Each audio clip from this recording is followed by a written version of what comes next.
So I'd like to call the meeting to order, if we could, because we do have some business to do, and we are a little bit early. So, Recording in progress. So the first thing is any changes to the agenda? Yes, sir. Well, I was going to suggest that the administration has a slideshow that takes on a lot of the elements of the order, but it's a little bit out of order. So if we can just do the slideshow, then we can come back to whatever we missed, if that's okay. Okay, yeah. So is there any other changes or anything else anybody needs to bring up tonight? I do want to thank Greg and Sue for the dinner. Jay here? Hey, is Jay here? No, I think he left. Okay. But, again, we used to try to find a place to eat and Greg with the food service and Jake who does the food at Leland Gray. I mean, those steak tips were to die for. Last year, the shrimp was excellent. I mean, it was really well done. It's a really nice room. It's an impressive room. And so thank you to all you folks. We should give them a hand.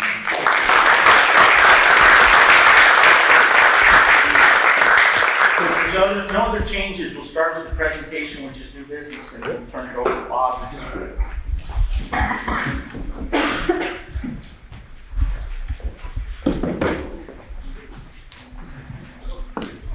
All right. First of all, I think those of you that maybe knew, and then you guys a new board member, we just joined on like 2 days ago in River Valleys. If you're new or you haven't really seen the boards interact much, the tenor, the fun that we have, this is on every board, almost every board. And it's just a very positive environment. I really enjoyed my first year working with all the boards. It's really rewarding. These guys have all been super supportive. I appreciate that. Before I jump in, I do want to highlight this. I've done the same couple of meetings that we've had so far, which is to highlight again as we near the end of October. October is National Principals Month. And so this is a month that sets out, even the governor had a proclamation declaring it Principals Month in Vermont as well. So if I get the principals just stand up for a second and just give them a little round of applause.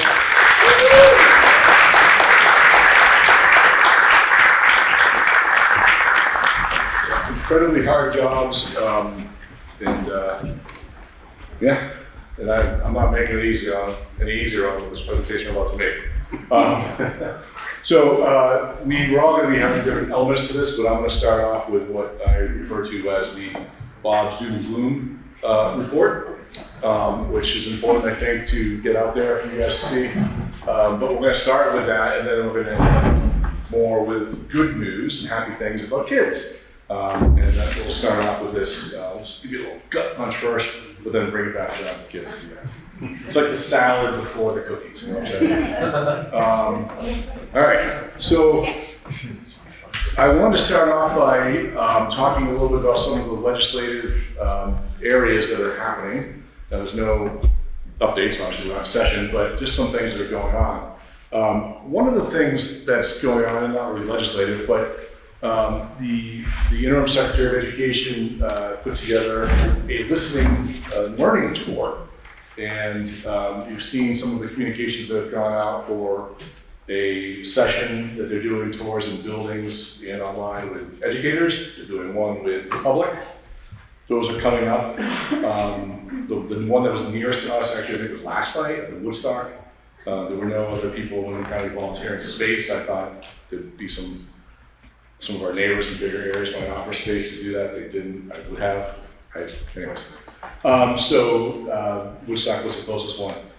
But they also did a listen and learn tour with administrators. And so a couple weeks ago, Jen, Heidi, Stephanie, Dana, Quadro, and myself all went up to Springfield with a bunch of other, 10 other SUs and SDs from our region and met with a team from the AOE. They shared with us a bunch of data, which I'm going to share some of that with you tonight.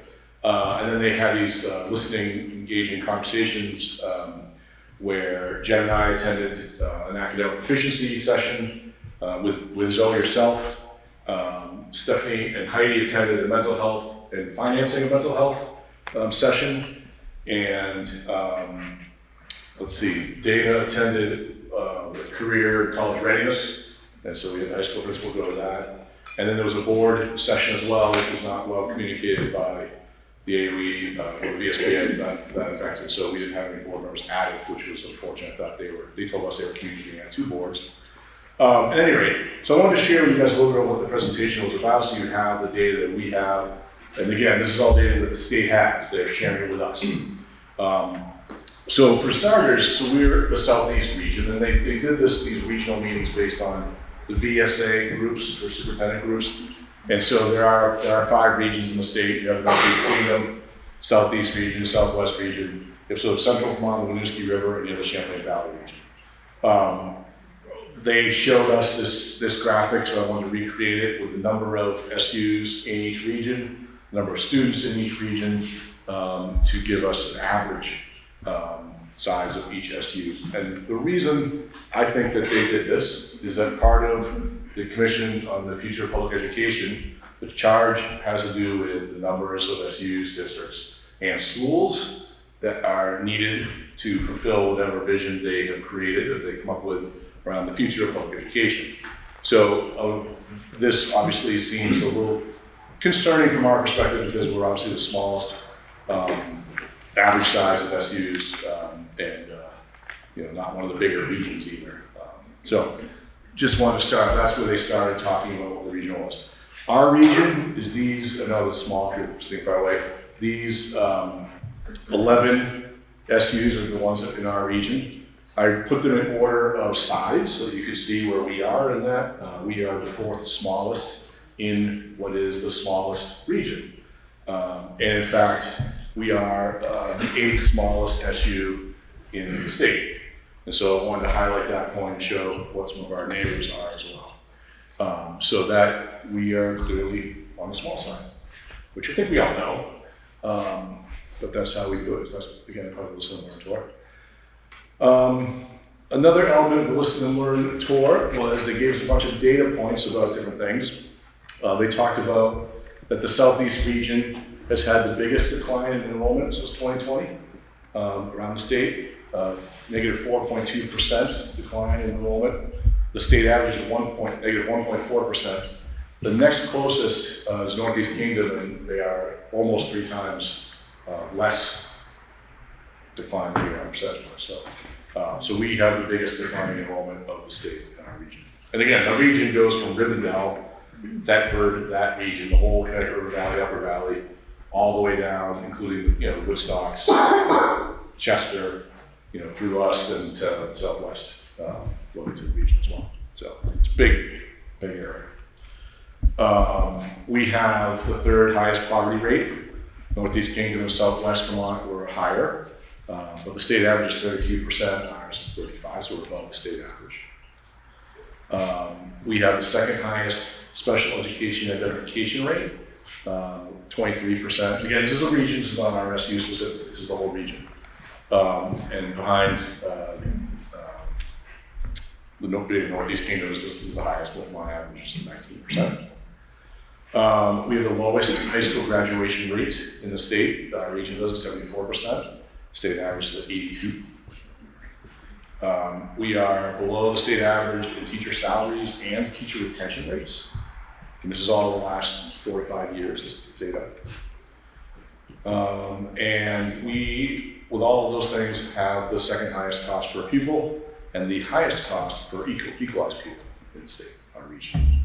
So a lot of information there to digest, and they sort of hit it with us in bar graphs, and so it was kind of traumatic at times for us to see that, but you get the sense of what how they're looking at data and how that could inform what they might do as they get some of these things coming in. And when I say some of these things, I'm going to get into a little more detail with that.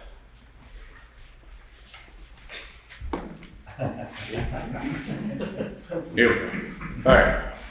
The other thing, so the Listen and Learn was one item. The other thing that they mentioned is the Commission on the Future of Public Schools. And I think I've talked about this in all the board meetings, but just again to reiterate, they are coming out with a preliminary report this December. This report will have cost containment measures recommended for the legislative session. They do not intend for those to be impacting fiscal year 26 budgeting, but as the legislature goes through some of that, we can assure ourselves there will be something for the following year, minimally. And obviously, these meetings are public. You can listen in, you can make comments. Dan's been trying to weigh in as best he can and jump in and listen. I've been in a few of them listening. The last one was this Monday, I think. I listened to an hour and a half of it. And it was all about each of the subcommittees reporting out on their ideas and how to cut costs. So there's all sorts of other conversations around shifting where the ed fund gets funded from or how the ed fund gets used, but the focus of their conversation was on cost containment.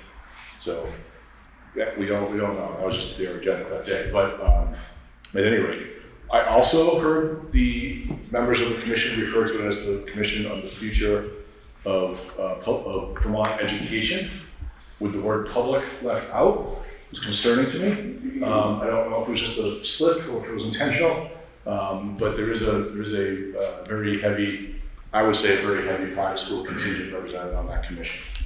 But it is the future of public schools. After that initial report, they will have another year, and they will issue their final report in January 26th at that point, I think it will be, to inform another legislative session and what their recommendations will be for the future. So we're a year and a half out from the final report. Emily? I just want to correct one tiny Sure. word. It's not public schools, the future of public education. Public education, right? Which I think is a distinct difference. That is true. I wouldn't have brought it up otherwise. No, that's a good point. It is public education. And how you define that, probably follow the money maybe? Is that maybe whether, yeah. At any rate, it is a distinction, my bad, you are correct.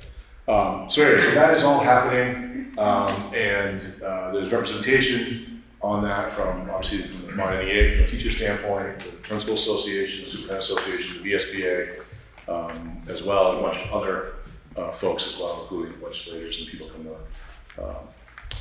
the state government. So that's going to be something to follow and see what they come up with. But as I said, there will be, this was the guarantee, conversations, Megan Roy, who's the chair of this, was talking with us at the BSA basketball meeting last week, maybe? It was right after the Southern Vermont Regional meeting. Yeah, that was recently. It's a lot of people. 2 weeks ago. That, I mean, she was like, yeah, it will be. It wasn't really a question of what, but the fact that it would be. And we spent time at that meeting brainstorming ideas to give them that they could bring forward. So there are other groups doing the same thing, and that's what the report was. All right. The other thing that's sort of happening, just came out, and you may have seen this. The Digger had an article, and I have the slideshow will be on the website later on, right? So this will be up. They can follow the links. The legislature had commissioned Picus Odin Associates to do a report on, I'm not exactly sure how to describe what it's on. Emily, do you want to jump in here? Nothing to do with me. No, I know that. I'm more familiar with the first Bikes report because I was on the ed committee during At the time, okay. This is not gigantically different, updated from. It's an updated version of the original one from 2015. 2015. I think it was 2015. And this report is now out in public, and just to, I'll give you the short version, which is that it reports that we're overspending on education. Surprise, surprise. It reports a particular model, which the report refers to as the EB, or evidence-based model, which is a way of thinking about schools from a numbers perspective, and the numbers drive the money. So the emphasis is on a model in which a cost-effective elementary school is in the 400 to 600, I forget the exact number, it's 400 or 600. And high school, middle high school, secondary school would be in the 500 to 1,000 range of students. And then it designates the modeling out for staffing based on those sizes. So again, that's what they're showing as a model. There are limitations to the model, obviously, and they acknowledge in the report that it's not really a lot of comparability for Vermont based on geography, but there are a lot of suggestions made in the report on how to, whether it's 400 or 500. on how to, what we could do. So that information is also going to the legislature. So just trying to get you the flow of what's happening, where the data is coming from, where it's going. Another factor, of course, is that ESSER funds are gone. They are gone. So there's a lot less work maybe in the business office than there used to be. Maybe not. But there's fewer things to track, perhaps. But yeah, that one is, as referenced even nationally as the ESSER cliff. Obviously, I think Lori had set us up very well, working with Bill to create it so it wasn't a cliff for us, it was more of a ramp. And so that's a good thing, and that will help us. But there's a certain reality that in certain places, some of the positions that we did fill with ESSER money, some of them have been kept, some of them haven't. And so it's just a matter of thinking about those revenue sources that are now. So something to consider. And then, of course, there's the school construction aid. This is a very hot topic, I know, for the Marlboro board, for the West River board, and who knows, maybe River Valleys as well. But there was a report written to the legislature back in February or March, which urged further study. And there is a continuing group studying that, which will be coming back out to the legislature again. We're hopeful that it might lead to some money, but we don't know exactly how it's going to play out, where that money's going to come from. But if you kind of get the sense of where I'm coming at, there's a lot of different things sort of coming at us in a lot of different directions that are probably going to result in something happening. How's that for a prophecy? Something's going to happen, folks.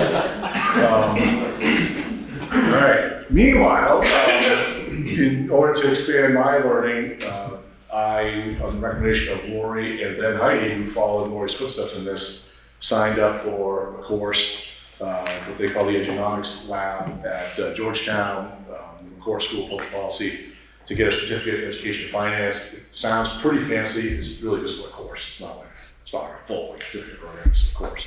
They do give you a certificate at the end, so I guess that's what it is. It's very exciting. But it's basically a course. So I spent a couple days in DC, and then there's been a bunch of online sessions as well that covers all areas of ed finance. But one of the things that, as I've started to understand, the Vermont system more as my role, also starting to understand how other states do it and how the different mechanisms work. I want to share some data from that I've learned, but also the emphasis of this learning is on, I guess, the idea that you're really thinking about ed finance from the standpoint of investment for return. Is that a fair way of categorizing what it's not here? So thinking about what you're putting in and what your outputs are, and trying to figure out if what you're putting in is getting you the right outputs, and talking about different ways to measure and calibrate that. So it's an interesting learning experience for me. So they have a lot of different graphs and charts and things that they show us, and it was it's people from all over the country. There's a couple hundred people in the cohort. We are in the top 5 nationally with spending per pupil, which probably doesn't really surprise anybody here. We are number 1 with pupil per staff ratios. I believe the number was 4.4 adults per 4.4 kids per every adult, which is pretty small, and the highest ratio, however you want to think of it, in the nation. Vermont is projected to have an 8% decline in student population by 2031, and that compares with a 5% decline nationally. So Vermont is losing kids at a higher rate than the rest of the nation. We already know this. I think people have talked about Vermont was the first or second oldest state country. And then when you think about how this plays into, remember our region was even worse than the national average. So that's part of this picture. Getting into the funding side, we have the 6th highest percentage of our ed fund funded by local property tax in the nation. And usually we're talking about property tax, sales tax, and income tax, the 3 main sources typically. So think about New Hampshire, for example, which doesn't have sales or income tax. They're number 1 in property tax, because that's all they have. But everyone else has kind of like a blend. So our blend is heavy on the property tax side, 6th highest in the nation. We're 32nd in the nation in income tax and 43rd in sales tax. And the 43rd sales tax is probably okay because that's usually what they consider a regressive taxing form. But income tax being 32, so I think there is a conversation probably, the state level, maybe having some burden come off that. It doesn't change the overall spending amount, but it could potentially have a slight impact on people's tax burdens. I know that all of you guys have had people at board meetings talking about tax burdens, so that's a real thing. And then the last thing, the staffing has gone up while enrollment has gone down. This is a national trend. I'm going to show you two charts that they showed us in this course that identify this.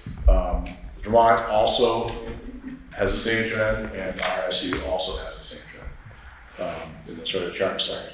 And then I leave you with this last data point, because I just found it interesting. As I was listening to one of their online things, I got into the weeds and my own started doing some research and counting up things. But our 9 towns represent, by land mass, 41% of Wyndham County.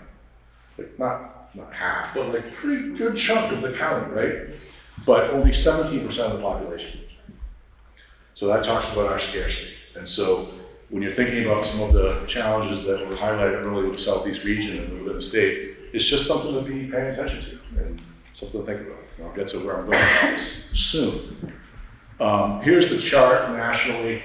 The upper line is called an alligator chart, the top line in red, which is hard to see. It doesn't matter what the numbers are, but the top line is staffing increase, and the blue line is enrollment decreasing, and the years are at the bottom. And just to highlight, this right here is COVID. This is the 1920 fiscal year. So this trend, this is not a COVID trend, all right? This actually started before COVID, grew during COVID. But that is the trend. And then this is the same graph for us, for Wyndham Central. So very similar. Much tighter here. And in fact, this black line, which I've drawn on the paper, that uses this picture, that's the COVID year again. So you can see ours actually took off prior to the COVID year, so we follow that trend exactly. So does that bump right after COVID probably represents the spending, the ESSER spending, right? Yeah, added staff and stuff for sure. After COVID, yeah. Yep. And as I pointed out, we talked about this a couple times with some internal staff, is that sometimes staff increases might save money. Like we talked about stuff with transportation. We used to have a taxi company providing special transportation. And now we have drivers that are our employees, but it's cheaper. So just because we're adding employees doesn't mean it's more expensive. It could be cheaper. So you can't just look at it as just one piece, but it's a trend and just something to be thinking about. That's why I put it on there. All right, so here's the point. All right, so doom and gloom, it's behind us now. It's not behind us, it's actually right in front of us, but that was a terrible sound. in this presentation, it's behind us. In the short term, I asked the question, are we appropriately staffed for what we want and what we need for services and for outcomes? We're providing what we want to provide, and we're getting the outcomes we want from that. I noticed I didn't ask, are we overstaffed?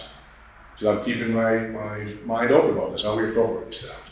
So that's one question that I think we should be looking at in the short term. What should we be thinking about or discussing to set us up for long-term success? What do we want the long game to be? Where do we want Wyndham Central to be in that? I agree with the conversations that were mentioned earlier by Dan and by Rich, that we have some really great systems in place in lots of ways. I think the way that we did the ESSER rollout is an example of something that we did that was leading the state. I know Jen has had stuff that we've used in the leadership team over the years around our SIP development that the state has taken and modeled and used the rest of the state to use. So I know that we're doing things that a lot of places are following. Stephanie and her team have made presentations at state conferences about things that we're doing as well. So this is not just one part. All of us are doing this kind of growth. But where do we want to be? We need to start thinking more longer term in this regard. And then, so the follow-up to that is in the short term is, what do you guys as board members need from me to better support the SU board or the work of the district boards? And again, this is going to answer this right now, but this is just what I want people thinking about. What's my role in supporting this and helping lead this work? And then, of course, most importantly, the lens that we ask all these questions is our students at the center of our actions, which we have to make sure we do. So we don't want to lose sight of that. In the longer term, do we want to be proactive or reactive? Rich mentioned that when 46 was brewing, that there was a lot of conversations that were proactively done in this SU around what the future, we want to control our own destiny. And if we're one of the smallest and there's a discussion about, lines being redrawn, like where do we want to be on that? We want to be leading that charge. We want to be waiting and see what happens. So how proactive or reactive do we want to be? Again, what are the next steps for us as an SU or within individual districts? Again, what action should I be taking to help support this longer term vision? And again, keeping the students at the center of that as we think long term as well. So yeah, that's the doom and gloom show. I don't think there's any, I suspect that those who have been serving on Wardsboro for a while, this isn't new information. Maybe you haven't had all in one place sort of boiled down this way, but it's all kind of rumbling around, right? No surprises, any surprises from that? No? No, I don't think there's any surprise with it, but I'm just curious about the why, right? So there's a lot of information in the presented in the gloom and doom tour. Yeah. I'm just wondering if you were thinking about this, not we, the state, thinking about it holistically. So you have the regions set up. Do we have the regions based on other socioeconomic data, other demographics? Like, is there anything that we can extrapolate from that? So this region is poor because businesses have pulled out, and something like that, just to kind of understand the relative cause for. Yeah, well, just the other day, Al's urging, I actually had a lunch with the new CEO, Grace Cottage, to talk about this, because maybe you've heard there was a hospital report that came out recently. And Grace Cottage is a lot like us. They're small, and the report, had some things to say about that. And, the belief of the Grace Cottage team is that, like, we have to be here. We serve our community in a really vibrant, essential way. And if we're not here, that's problematic. And obviously I feel the same way about our schools. And so thinking about how we can partner with other people like that, what are the other data points that are out there? How do we need to get that front and center? I think that's an interesting way to think about it. I guess I would be cautiously optimistic that the state, when I say the state, I'm talking about the AOE, because they're the ones presenting all of this to us, that they're thinking holistically in that way. But I don't know. Maybe they are. Maybe there's a broader thing at work. I guess I just don't know. Emily, Yeah, so first of all, I would always caution us to be very thoughtful about data. It's coming out of the AOE. I've been having a lot of reports saying that data isn't actually accurate. And so I would just want to I'm not saying I'm doing it on purpose. I'm just saying we need to take it all in and make sure it's accurate. Yep. Going back to the presentation, first of all, I would suggest you don't call it doom and gloom, that you call it reality, because I think we're representing kids and we need to be facing reality. I don't think it has to be doom and gloom, because none of that was a shock to me. The one bullet that you put in there, you added in about the geography and the density.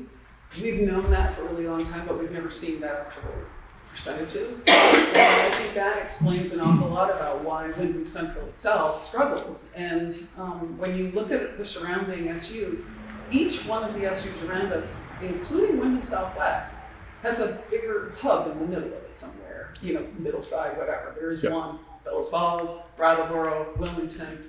We are just small, rural, and spread out very big. We used to talk all the time, Rich remembers this, Dan remembers this, the distance our staff have to travel from school to school, especially when we had wind hall, it was pretty shocking.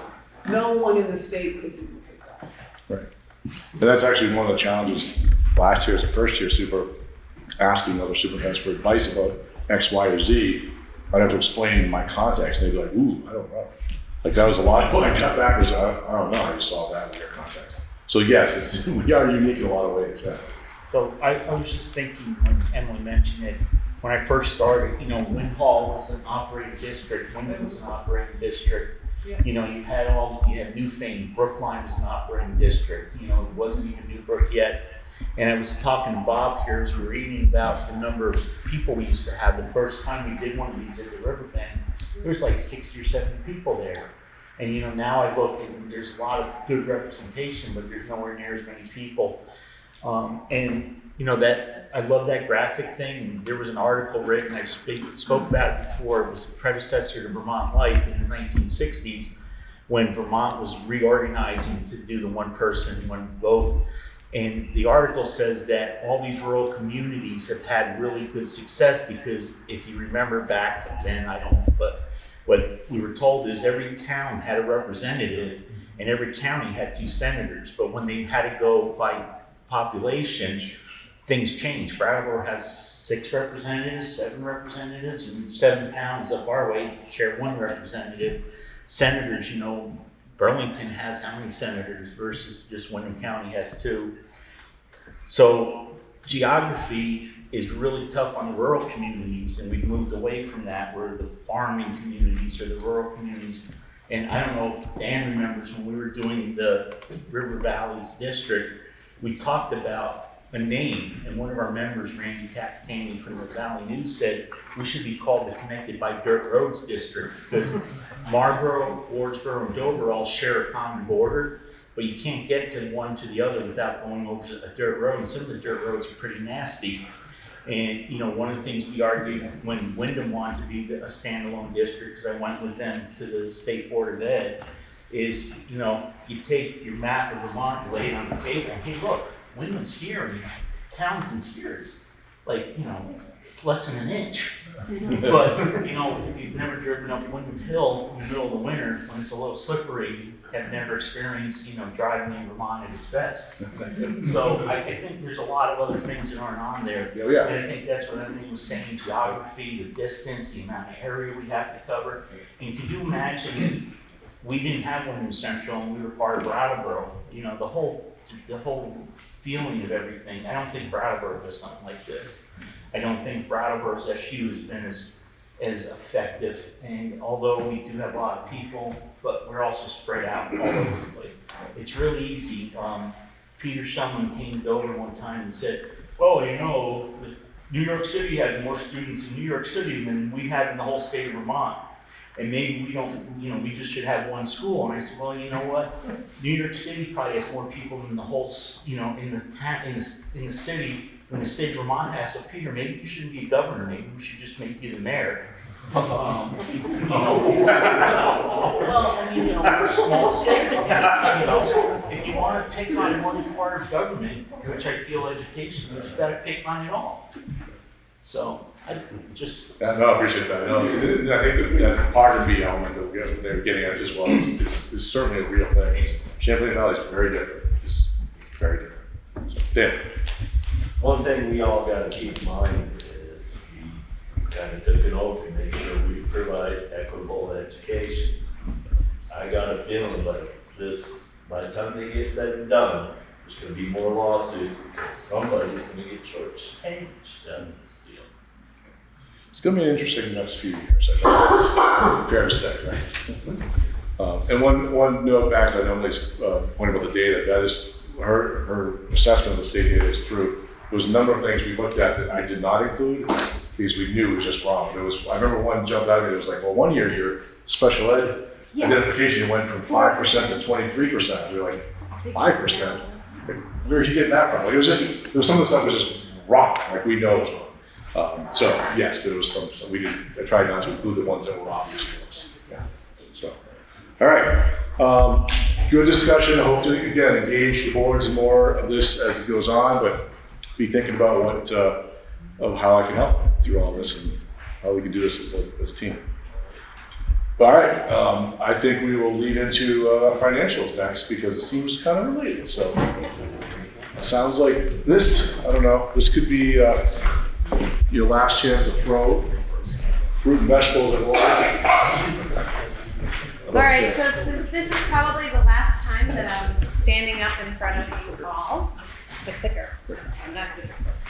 I just wanted to I really wanted to thank the board for allowing me the opportunity to work for you, but also with you.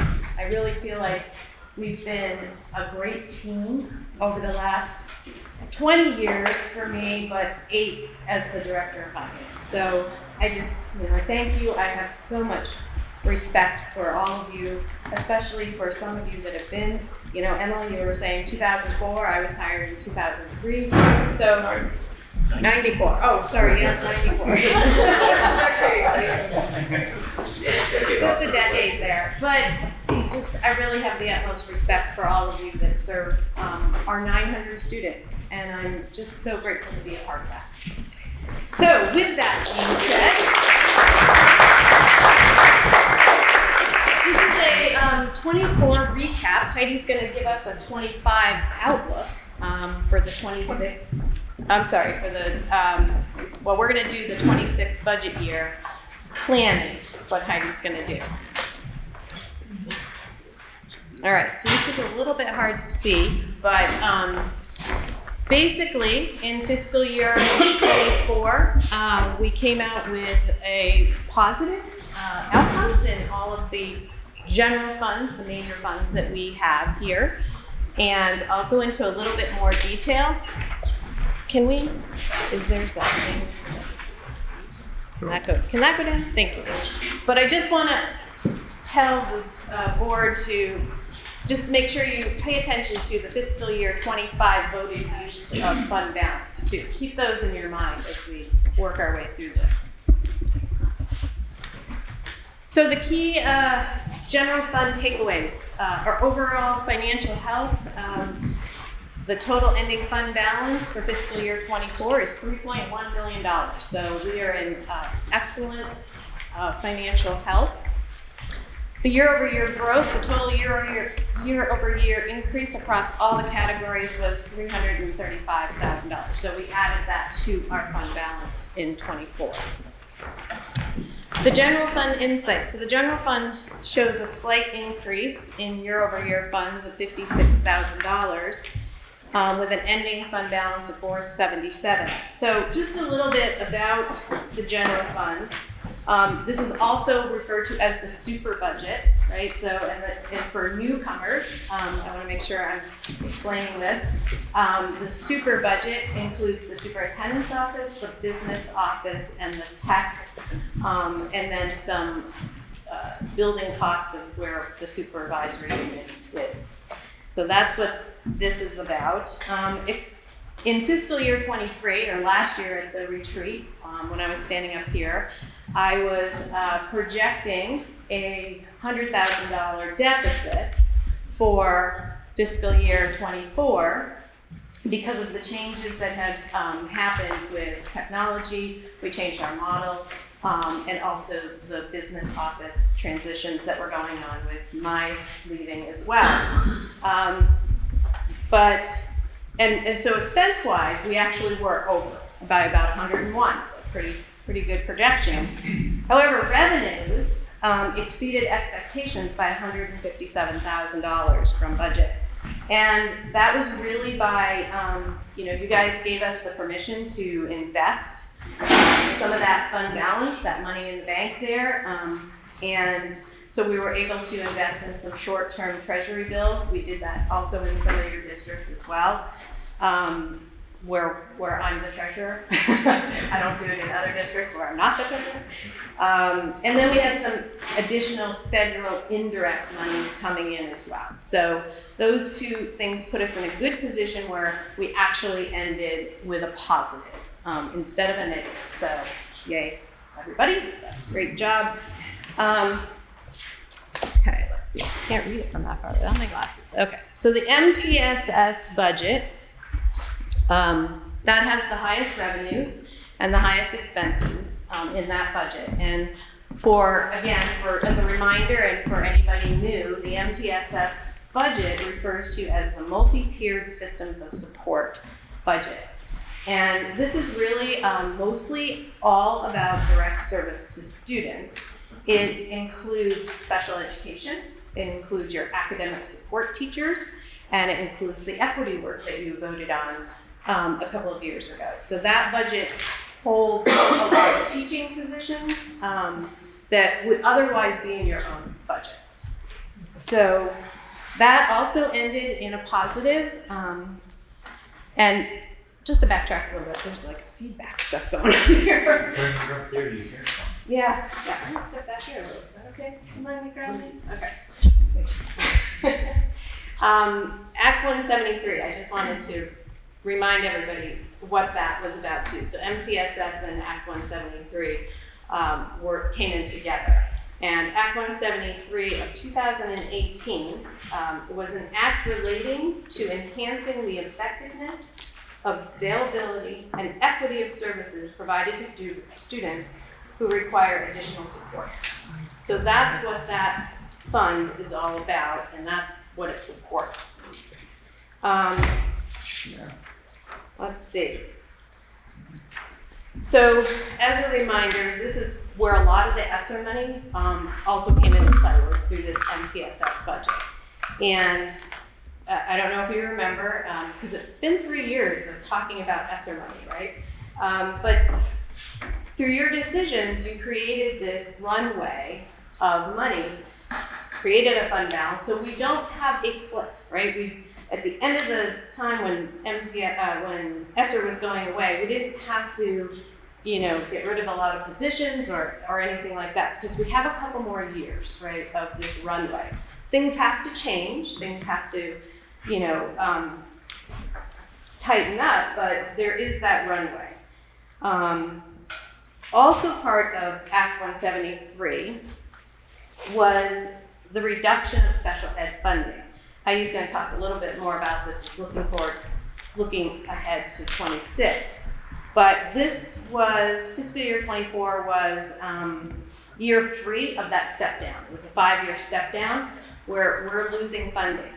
So the other thing that affects that funding, and it's something that's hitting us really hard, is the long-term ADM. So not only is the state bringing in line the special ed cost to an average cost per pupil, special ed wise, also what's affecting it is that our ADM is going down, right? So we're losing a lot of revenue, and that really is the big story here, is a lot of loss of revenue.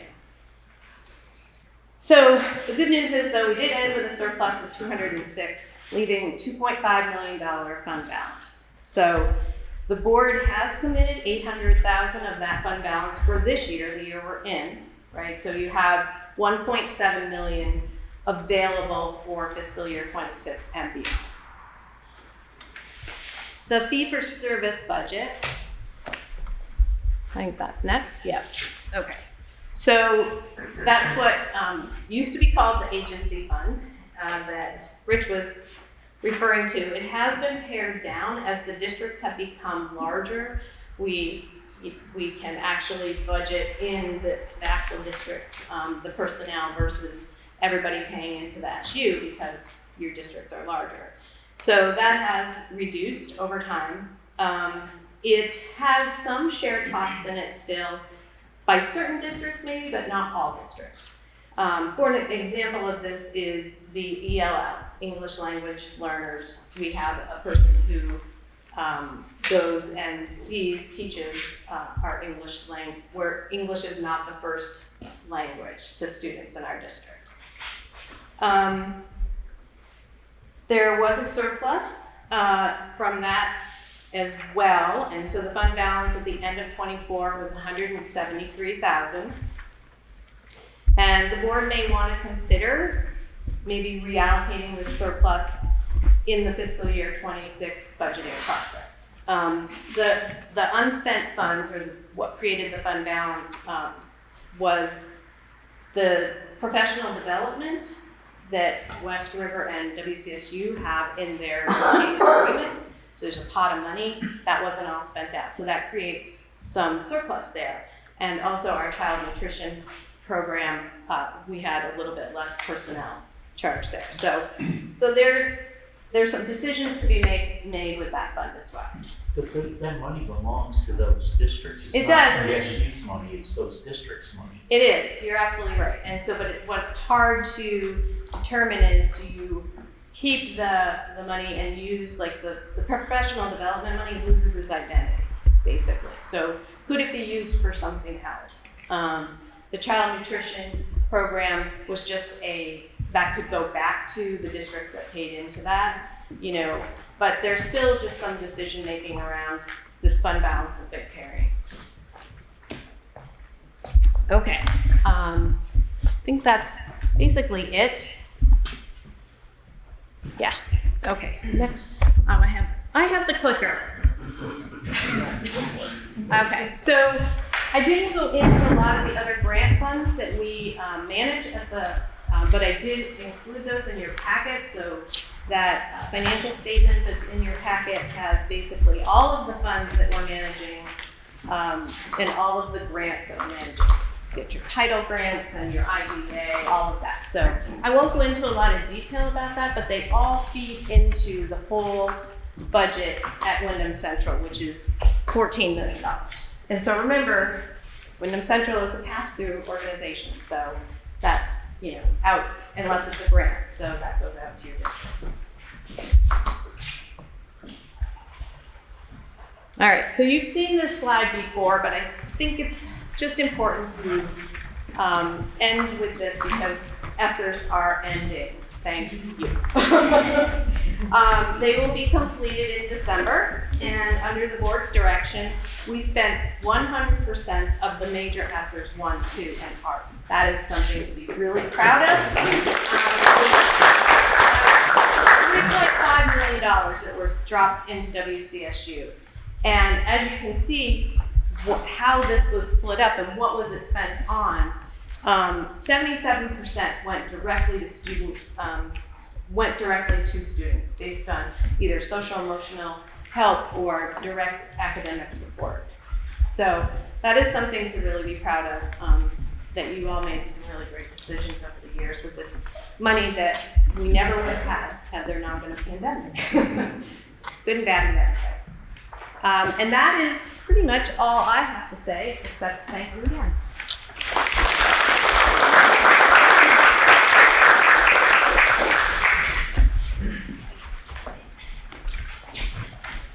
Thanks, Lori. You are big shoes to follow, I have to say. No, they're For anybody who doesn't know me, I'm Heidi Russ, and I transitioned into the Director of Finance position on July 1st. Lori has been a huge help and mentor while I've worked in the business office, and as I'm trying to learn all the different aspects of the role that I have now been put into. So luckily she did all that explaining for how we have been doing. I'm very thankful she's closing out the ESSER grants before she walks out the door in December. So I appreciate that. And, oops. So looking ahead to the fiscal year 2026 budget, some of you have already heard some of my bullet points at your board meetings. Some of you will be hearing it. Anticipated expenditures that are going to be a challenge for our budgets for 26. Haven't quite heard, I should be hearing it by the end of the week, what the expected increase in healthcare is, but everything that I have heard expects it to be similar to 16% from last year. There's lots of negotiations going on, but we can expect obviously increases of cost of living and negotiated raises for staff. As we've all been talking about, there is the threshold for per pupil spending, which again, we'll get that number. That will be a struggle. We'll be taxed at 118% on the amounts that were over that per pupil threshold. So a huge increase to the expenditure budget if we go over the threshold. The yield, everything I've heard indicates that it's probably going to be lower than it was for fiscal year 25, so that will impact our per pupil costs. Our current fall data collection is still going on, but should be finishing up shortly. We are expecting our long-term weighted ADM, so our student counts, to go down. But I will be reviewing those numbers I expect in December and trying to make sure we're getting every student that we can. Revenue challenges for 26. As Lori mentioned, we have just found out that the census block grant that we get for special ed, that that whole funding situation changed with Act 173 so that we're getting certain amounts. And as expected, it decreased again, as it will for 5 years. And so our drop has gone down to $238,000. When Lori and I were doing projections, she had thought it would be $180,000 decrease, so it's definitely more than what we were anticipating. And with the long-term ABM decreasing, it's also affecting that number. I've been working on the SU budget. I am learning a lot. But what I've just recently learned, as we've been talking about revenue, is that, of course, with the ESSER funds gone, there are indirect funds that we have been getting, and indirect costs, indirect revenue is a percentage we get on federal grants. It's a cost that helps go to the SU administration of the grants, the people that are handling that payrolls and AP and keeping compliance with all the grants. And so that amount is going to decrease. We had it at 90,000 for this year. We probably aren't going to get that 90,000 this year and are expecting it with the ESSER funds being gone and less federal revenue coming in because of student ABM decreasing. It's going to go down even more. So not a lot of great things to explain going into the 26 budget, I'm sorry. And as I say, please don't shoot the messenger. I do, please be kind. But I have to say, everybody has been great to work with so far. You know, this is hard to be the person looking at the numbers and trying to help everybody get through this challenging situation. So it's awful to start your position going downhill, so maybe it'll get better. Well, so I look forward to working with all of you and getting to know all of you, and thanks for your support so far.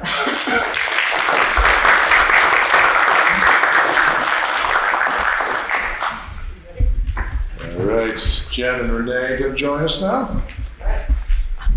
Who gets the clicker? Really, 2 slides. Yes. All right.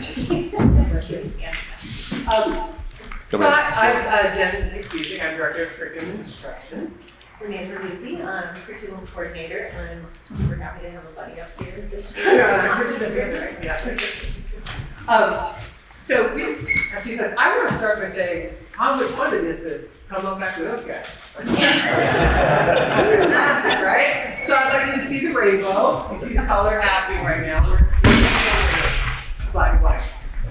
So we're going to talk a little bit about, we want to give you updates on EL education, but before we go into that work, I'm going to start to say just a little bit about curriculum instruction and what we do in our office together. So you have a handout I saw in the packet that has coordinated curriculum in there. And this is really a big deal. We've been in the SU for a while. This is my 9th year. We did not have consistent curriculum. Even from classroom to classroom or grade to grade, across our SU. So to be at this point speaks volumes about our teachers and our principals and the work that everyone's doing to really find the commonalities with best practices and the research that are doing the best by students. So I'm very excited about that, and it's been a long collaborative road. So thank you all for that support. On that sheet, one note, as of yesterday around 10 a.m., I don't think we're going with puberty to wonder years. Sorry, but we're finding a different curriculum. So other than that, everything else is the same. We're looking for a more comprehensive K-12 social emotional learning curriculum that fits in puberty as well. So I know it's so much fun, isn't that, to say puberty to wonder years? I know, that's why I'm excited. So curriculum coordination, those programs there. We've had a lot of professional development in our SU, and this coming up into this year, and Renee's going to talk more about EL education. But now that we have this coordinated curriculum, we're really looking at making sure teachers new to our SU have training and have support, and that everyone's coming in with that same base of knowledge. We are, well, it all ties together, but a few years back we invested in some teachers becoming, for example, Bridges math trainers. So now we don't have to send someone to the very expensive training, we now have that in-house. and can continue to provide this kind of support for our teachers, just as an example. So this year in professional development, we are focused on EL education, not necessarily thunder today. We are doing Bridges Mathematics for new teachers. We had illustrative math, which is actually Canadian, so it's illustrative math in 6 through 8, doing PLC and training for them. We're training in health and in puberty and in Act 1 training. And then we're doing work with our equity coordinator as well. But the PD this year is really, and I'm sorry to work on social emotional learning and health at the high school level with Help for Learning. So the professional development is all tied together with our curriculum, but also in our bigger picture of our goals as an SU. I'm Mike. Okay, so instructional coaching.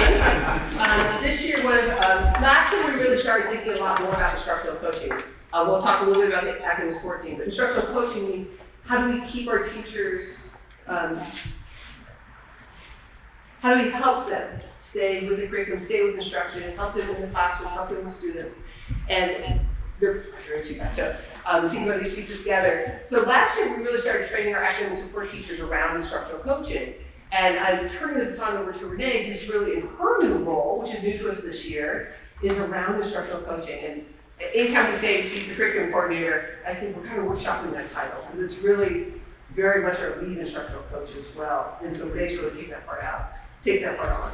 I've been able to work more with principals this year on instructional coaching and observing the classrooms in a way that I have not been able to in years past. So that's very exciting.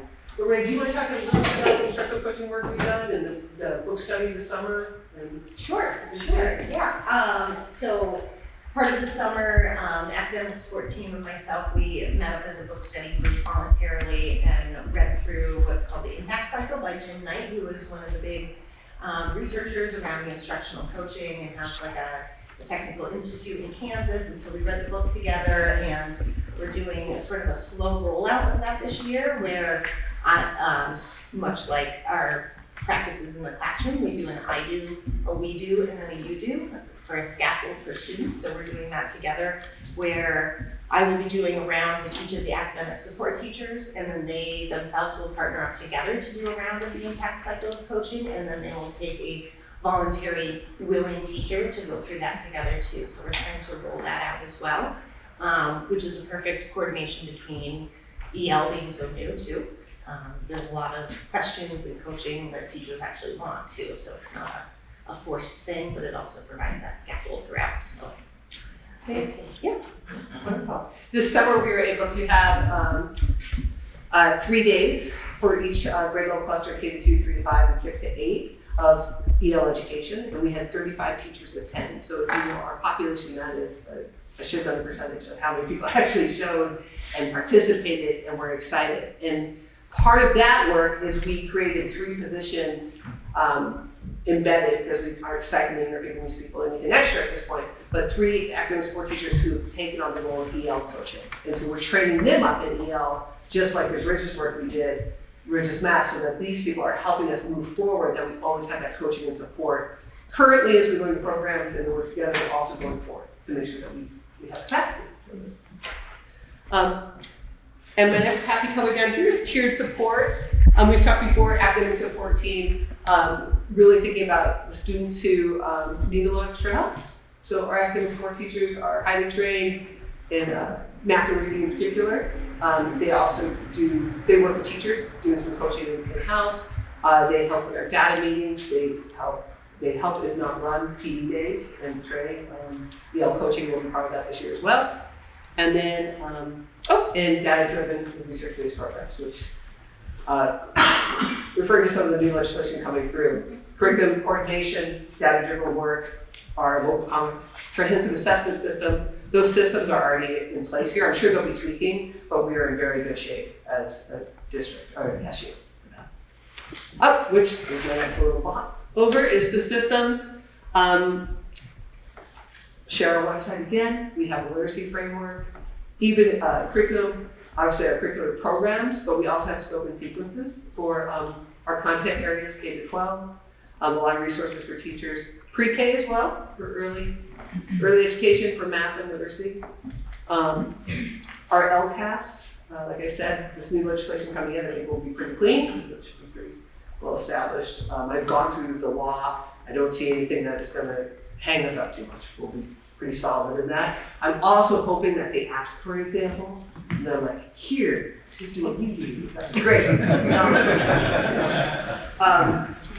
And then we are in the process of developing or redeveloping something called the DCT, for lack of a better, I named it, that's why it's so creative, data collection tool, right? So we're in the process of redeveloping that, and that's really the resources that, as we're moving forward, looking at our resources, what we can better provide for teachers to help us have these rich conversations, principals and teachers, and make sure we do our best for kids. And I think that was kind of it for me. Resources for teachers, Renee's going to talk a little bit about shared drives, but we do have, we were thankfully through things like ESSER funding, which paid for almost all the ELED materials, we were also able to, I'm not going to talk about it because I'll steal the thunder, we are in the crisis part, but we were able to write a lot for teachers, and it was good. How's that? That's it. That was good. So that's it. Anything to add to this? Okay, all right. Want to grab it? Okay. Want to grab the next slide? All right, EL updates. So EL, in case you didn't know, stands for Expeditionary Learning. And I guess, so I will start with professional development because today's updates, actually, honestly, just today, myself and a team of teachers went and visited Palmerston School, K through 8, and we were able to observe 2nd, 3rd, 5th, 4th, 1st, 6th, and 7th grade in action, so that was really cool. We have a lot of outreach going on. We're looking at Ludlow Elementary to go and do a school visit as well because they have multi-grade, which is a big need. We have a lot of questions coming from our multi-grade schools about how do we structure this, how do we organize this. Because as we know, multi-grade can be a challenge. So we have that set up for November 6th for a few of us to go. So that's been really exciting. Professional development, so we have Allie Brown, who is a consultant who's been working with us. She's been doing some whole district-wide professional development. So for instance, in August, she did the first day of the PD, and then myself and the EL coaches took on the second day. And that's what will be happening in November as well. She'll take on the first full day with everybody, and then the EL coaches and I will follow up for the whole staff the next day. And then she will also do a session in March too to wrap up the year. She's also providing one-to-one coaching for myself and the EL coaches. So as we run into questions that, because honestly, we are EL coaches, however, this is all new to us. So we're all learners together, and teachers can come to us with questions, but we're not gonna have all of the answers for everybody, right? And the way that teaching works, there is no set answer, right? We all know that. So she's able to provide some one-on-one coaching to answer some of our questions to help support teachers, so that's a nice resource that we have. We also, leadership committed to 4 half days throughout the year, so we have 8 of them throughout the year, 1 a month. 4 of them have been dedicated to EL because principals have allowed us to do that, which is great. So myself and the EL coaches have been designing that professional development for teachers too. We have been able to provide some EL courses online for staff. So a lot of the teachers took the teacher modules for that. A lot of our principals took the implementation of EL course for that. We have the summer PD for Sawyer, which was another person from the Brattleboro area, which they've been implementing EL for, I think, 3 years, I believe. So that's some of our PD. Newbrook also, I gotta give a shout out to Scotty. He's been able to let me in for a staff meeting a month. So I've designed some ELPD for his staff, and I've been sharing that out to the other principals in case they want to use it for whatever reasons work for them, so. I'll go with PD. PD wise, I think the other thing is probably Allie Brown is our consultant. She's also helping create facilitation guides, so we have a structure to build. Yes, she's helping us build those days after we follow up with her. And coaching both Renee and I through the work. I talked about school visits. In the spring, we went to Ottahuichi. So before we even started this process, we were able to go visit a school in the spring, and then we have the summer PDs. We've really kind of rolled it out nicely. We have other contacts for the future. Woodstock is also a multi-grade. Yep. I thought maybe we switched, but that was a different school. We have some contacts in Brattleboro and Melrose Falls, so some places a little closer. And Jen and I have gone to the Vermont, it's a terrible acronym, it's called VEHI, Vermont Curriculum Leaders Association. I like to just say it all out loud because that acronym is terrible, but there's some state organization around that for trying to get a statewide initiative around EL and getting it into the schools. So Jen and I have been attending those meetings as well. Resources. So one thing that has been really exciting, we have a shared Google Drive where all the teachers in our SU have access to. So if we are creating some materials and they want to share between their grade levels, because there is only one of each classroom in most of the schools, if not a half. So getting to collaborate is not always the easiest when you're so far apart. But yeah, the shared drive is where we can dump materials and manage it. We have slideshows that were already created, so come August, teachers were able to take those up and use those if they want to. It's not a requirement. Let's see, we also were able to purchase the recommended text for modules 1 and 2 for teachers, which has been great. Something about EL, the quality of the books that comes with it are absolutely beautiful books, hardcover, color, illustrated, they're just beautiful books. So the kids really get into them, and we were able to purchase the recommended texts, which don't come with the program, but also offer like a deeper dive into the theme. We were able to do professional books for coaches and principals, and some of our teachers too. So there are some of the researchers behind EL also have different books out there around like total participation techniques and things like that. So we were able to kind of divvy those out, which we can use for coaching. And we were able to buy some audiobooks, which were purchased and will be useful for some kids that can't possibly maybe read the text and can't access it that way, but they're left, they can listen to it and still get the same understanding that their peers are getting. Yeah. And it also been too, the audio books came from the remaining ESSER funds, as did the recommended books. So we've been able to do all of this through ESSER funding, all of the books that we bought for the manuals, the teacher manuals, and then the recommended. And the audiobooks is, to me, is very close to my heart. It's for the students who can actively participate and be part of the whole group discussion, but can't read at the pace that maybe their grade level peers can. And this means that every kid gets to participate. And so we were able to purchase multiple copies of audiobooks. And in addition to that, Jenna Webb, our librarian at Leland Gray, went through YouTube and found all the picture books read aloud that were free and created a channel for us. So we have all of this K through 8, these K through 8 materials available, which is just like heartwarming to think of students.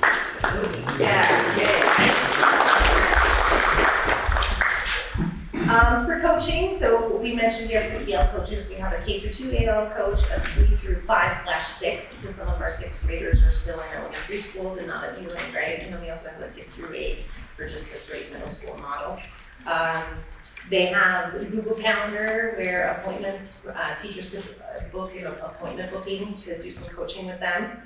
We've been doing the half-day PD facilitation, and that's 4 times this year, where we're unpacking assessments, doing some lesson rehearsal in small groups so teachers can kind of practice what their upcoming lessons are going to be.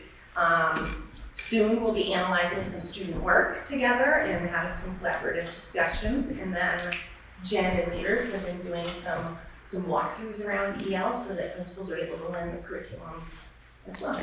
And our consultant will be with our leadership team next week. And she's helping us with, she's working with us as a leadership team, coaching us. And then by the end of the year, our hope is to have a walkthrough observation formula plan for looking at EL. And so she's really, she works a lot. I get to work a lot with her and gain more knowledge about the program too. So I'm coaching leaders in that piece. It's been, we're trying to hit it from all angles to really make sure that this is the most supportive thing we can do for teachers and for students as we take on this basic initiative. Yeah, I think that's about it. I think that probably the biggest thing that sticks out to me that I think teachers are really enjoying Teacher 2 is we've always been like saying teach with fidelity, and that's really kind of gotten a negative connotation. And EL is really about like not teaching with fidelity, but teaching with integrity. So knowing what your students need, making those adjustments, and not worrying about if you're going step by step through the lesson book, because that's not how humans learn. So.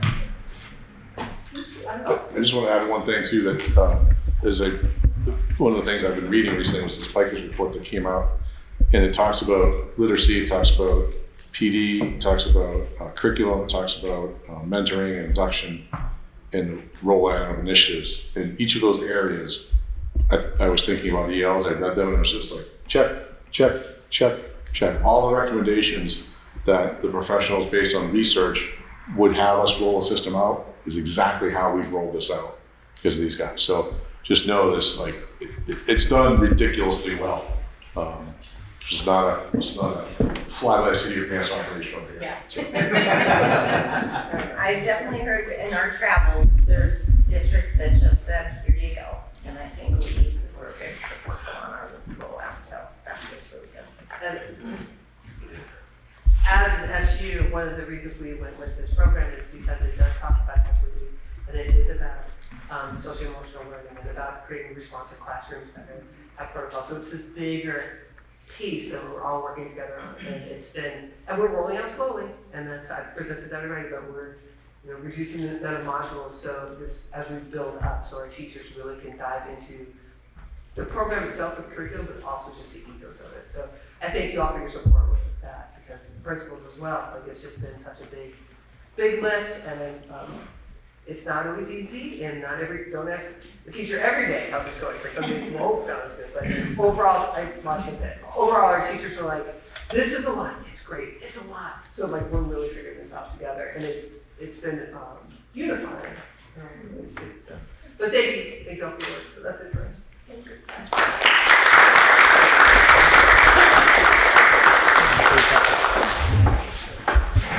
Rich asked me before we got started to point out where the bathrooms are. Now that the IC is working its way through, let's go through these doors, actually turn right and go outside through the underpass and go straight down the hall all the way to the end. There's a couple of bathrooms.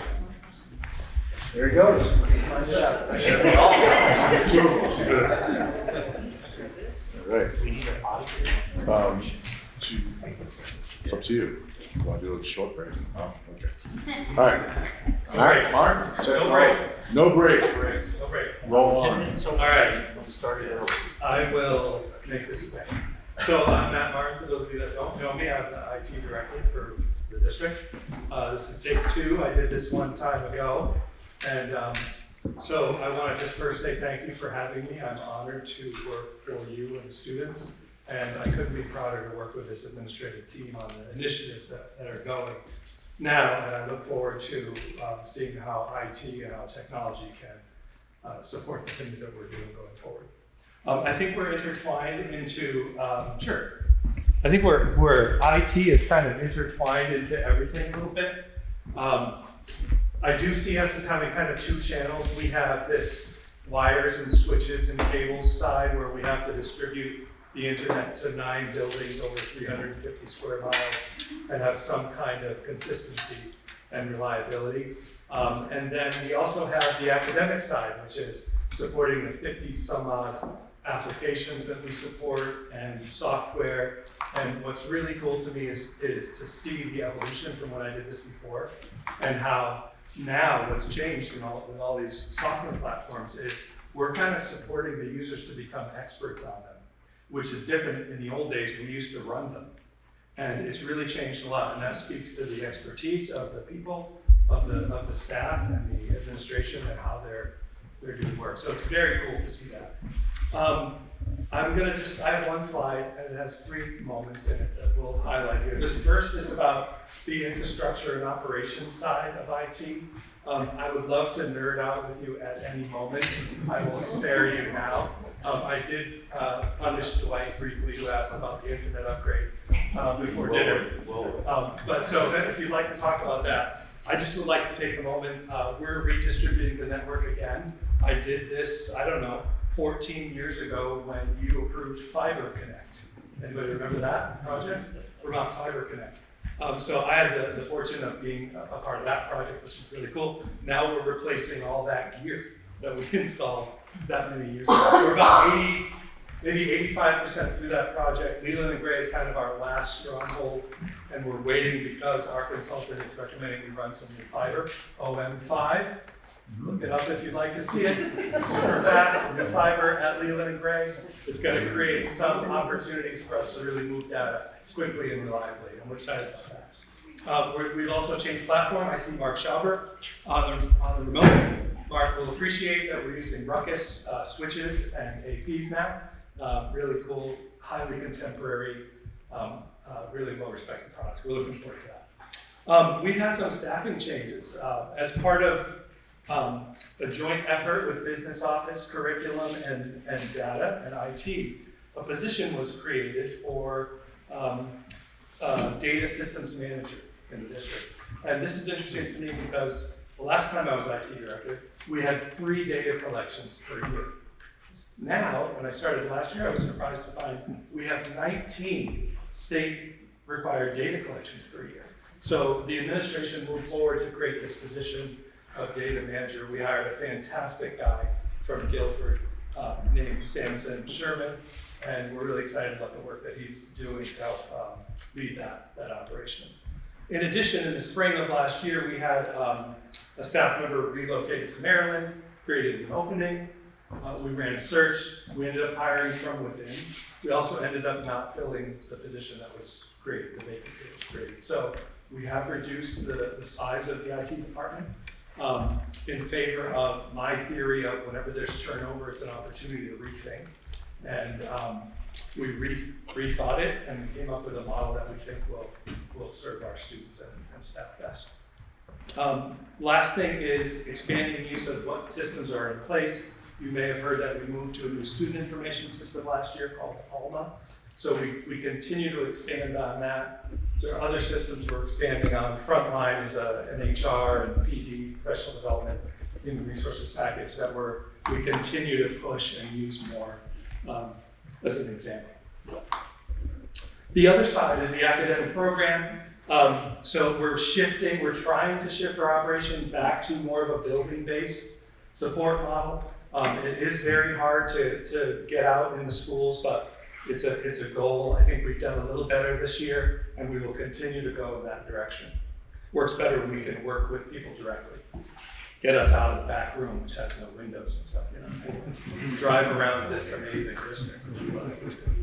As Jen said, we're piloting this EduClimber, which is a data system that's a response to the MTSS plan, and hopefully will give us some tools that teachers and principals and administration can use to have a better sense of where students stand.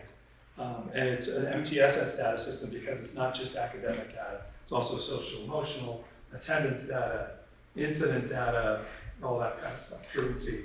So we can see it all in one place.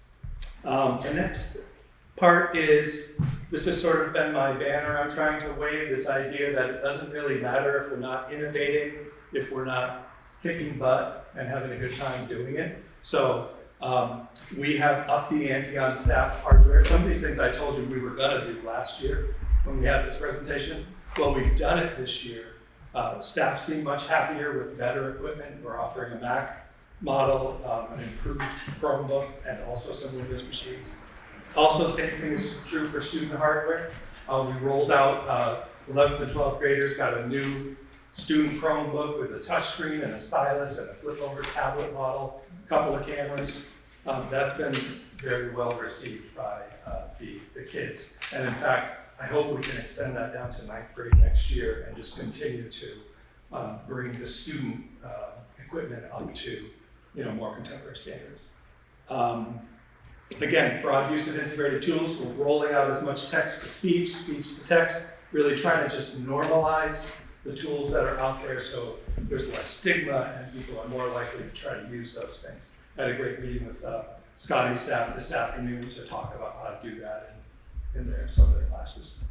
And then finally, we found, this isn't one of them, but we found these really cool new interactive displays that we like that are really good touch screens, and it's not like a TV, it's really a whiteboard.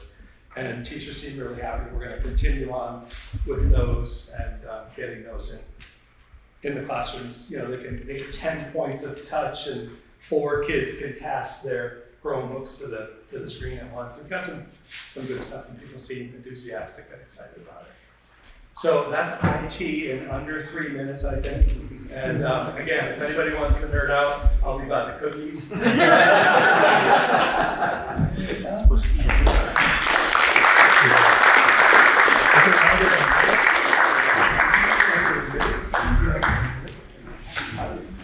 All right, well, good news for me is I don't hear out of this year, so the feedback won't bother me. Fixed. So I'll be good there. As some of you know, I don't do anything in under 3 minutes, so sorry about your luck. So it was a pretty crazy year. We got a lot done. I can't even begin to tell you, if you have a chance to look this up and check this out, how proud I am of this work. We did $1.2 million in work in our buildings this summer. 8 weeks, 10 weeks if you want to include some of the pre-work and whatnot, and some of it did obviously run into the start of school. But the idea that we're able to get this kind of work done and that the funding exists from you boards and that you approve these projects and you approve moving this stuff forward. Some of this money, I would say there is, I think 4 different funds that we have here, right? We have capital operational, we have West River safety money that they set aside, and some of this is food service. So Jake, I don't know, if Jake comes back in, so the woman working with him is Georgia, that's his fiance who comes and helps him for these events. Super proud of them. Like Jake, I can't say enough good things about him. That dude runs such a phenomenal program. He's making money. His food is, as you see, is really solid. He does some amazing things. He's got a huge grant going with the Chef Ann Foundation. He's got, he's just pushing the envelope every time you turn around. The tables you're eating on were purchased with surplus money from his summer food program, where he fed this past summer over 28,000 meals to people in our community. If Jake comes back in, please give him a round of applause. He deserves every bit of the credit for that. I'm just someone who helps facilitate and make things happen. I didn't want to go away from that But so district-wide too, a safety piece that I really want to highlight too is the ALICE program. Speaking of programs that you roll out, we struggled as an SU due to our size, due to our locations, due to how small some of our buildings are, with the state's Run Hide Fight program. And there were enough of us that had ALICE experience that the only reason a lot of the Run Hide Fight really made sense was because we had our ALICE knowledge, and we just couldn't help but get to that place of we should just use ALICE because it's going to give us more tools.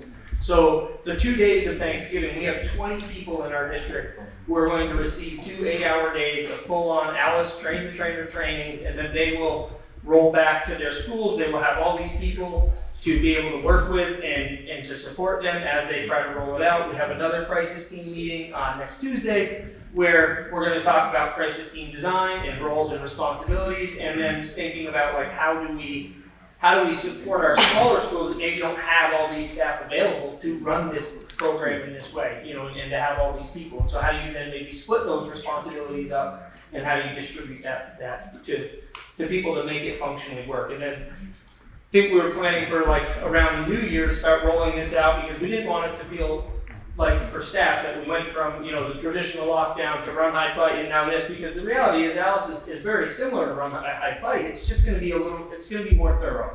There's going to be more training support for staff.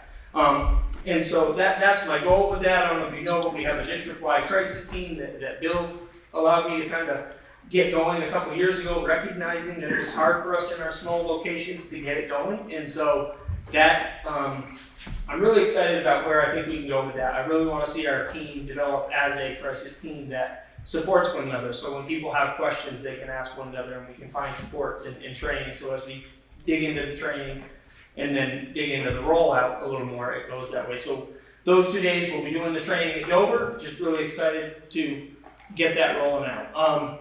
So as you can see, Dover, we've got a handful of projects at Dover. At Wardsboro, another thing, by the way, I'm a certified playground safety inspector. When I started here 3 years ago, I toured all these schools with someone from VSBIT, and I was concerned.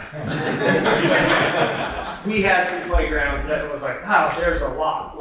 Because I looked at their reports even and was they skipped some things. They left some meat on the bone. There were some issues in there. I mean, they closed Townsend's playground last fall, you know, and we had to tear it out. I mean, it was beyond repair. So amazingly, like, I look at all these playgrounds, right, and all the work that went in, right? Dover put in a new pre-K, Wardsboro did a pre-K, but the previous summer had done a new playground. So again, we have the new one match the old one. So now you have a pre-K and a K that look like they've been there forever. They match. It's beautiful. We've got some pictures. My gift to Lori Garland is that we are hopefully going to finish out the bond money for West River. So they got bond money for a boiler retrofit before I ever started, and there was money left in that, but it had to go to certain things. This water project is the last of that funding. We are starting it Monday. I have been doing this since I started. This is one of the first things I started doing. It's almost 2 years to get the permit.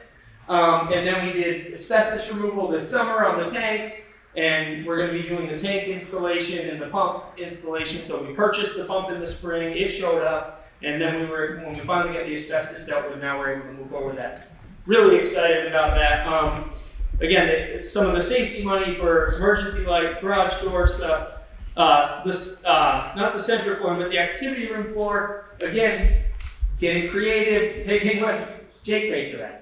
We called that our lunchroom floor. We paid for that with food service surplus, right? I mean, like, how do we make it happen, right? And how do we, this happened yesterday. We started replacing the winches and cables. Again, we had a gymnasium inspection from a gentleman over in the Troy area. He was not impressed. We had pulleys and cables that had never been inspected. None of our basketball hoops that go up and down had a safety strap, so if that broke, they would have just fallen. So we installed safety straps, new electric winches, new pulleys, new cables, you know, really great safety upgrades. The bleachers were in rough shape. We worked on that. We've had a lot of asbestos work, as you all know. Newbrook, again, so Newbrook and Townshend, you'll see we did integrated IP phone systems, which was my delving into IT this summer with Mr. Matt. It was great. But it really was, we weren't sure we were going to do the phone because it was so last minute. And we met with First Choice Communications, and they sold us on a phone that could do everything we wanted it to do plus some. It's got an amazing app, so our nurses and our counselors, they have an app through their phone now that they can be wherever in the building and forward to their cell phone. They can then log into the app and they can call a family back, and the number that's going to come up to that family won't be their personal number, it will be their office number. And so it does everything we can want it to do. It's a really good program. I think that you guys have had good success with it so far. And we put in PA systems.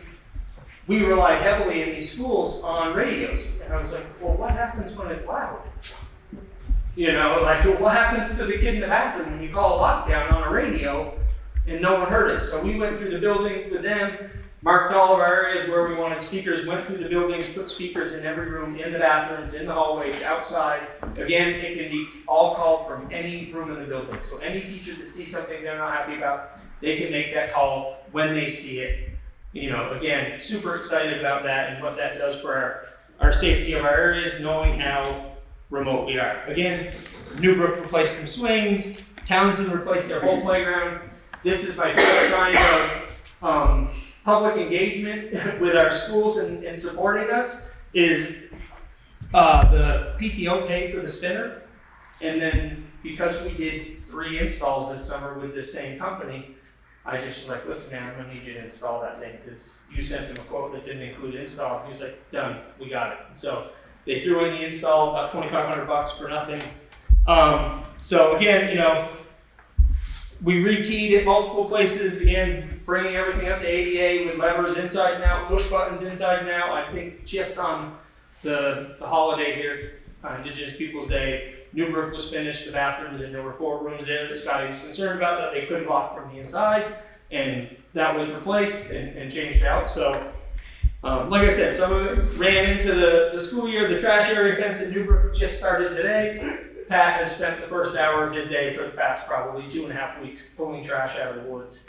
He has a couple of bear friends that he's not super fond of. 4 bears. 4 of them. He does not love them at this point. It's excited to get that taken care of for him, poor fella. But again, so really quick, Dave Sheldon was super integral in my success with the roof project and stuff. He was great. He was someone that communicated with me regularly about the roof, the kitchen hood in Dover. We had a lot of conversations. He was really a great support.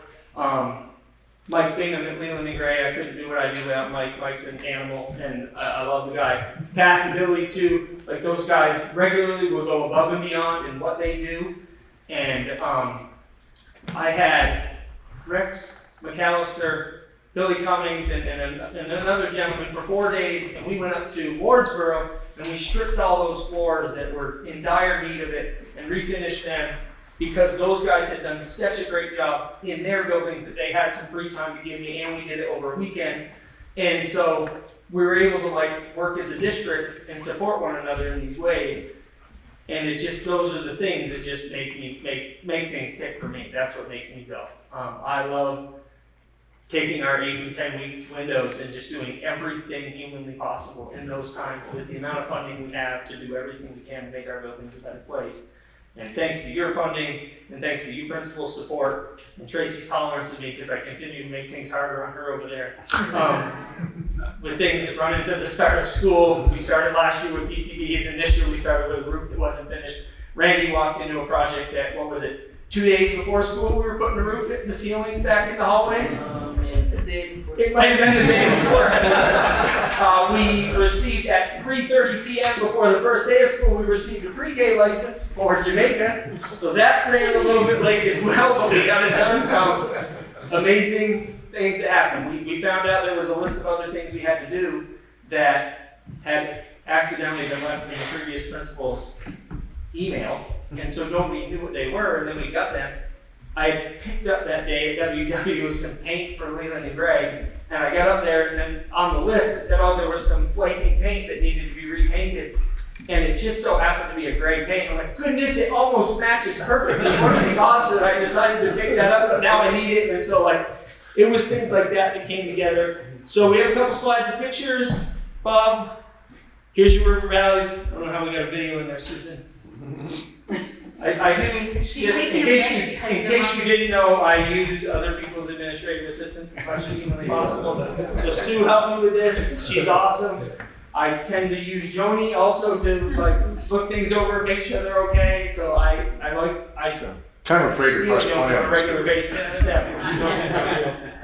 But either way, so you got your Dover hood. This thing's amazing.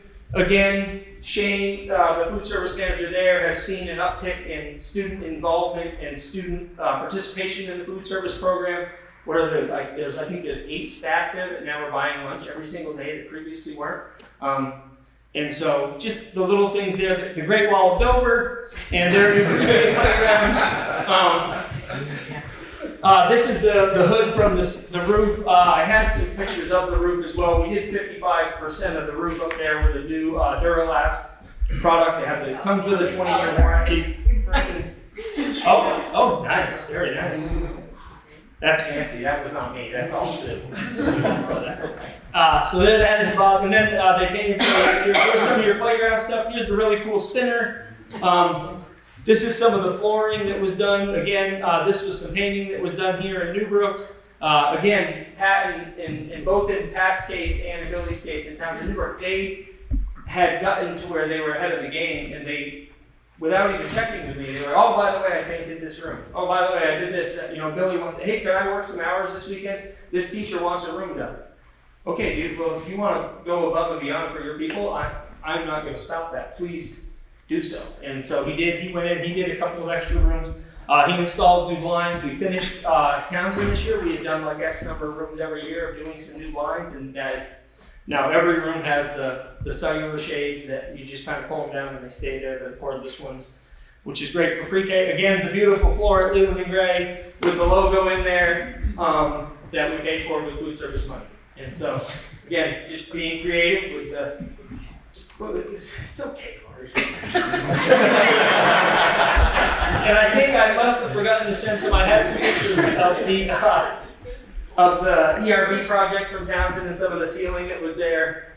And again, it all goes back to having people in place who are really good at what they do, and they support me, and together we all get after it in the summer, so. We tried to have a video of Greg taking out a bee's nest at Jamaica, but the cameras didn't really reach the antics. Yeah. Plus, for insurance reasons, we can't really show it. But it's one of the last minute projects he has for us. Yeah, I think I still have there's a couple of these things that were involved in me at about 6 in the morning running across the playground.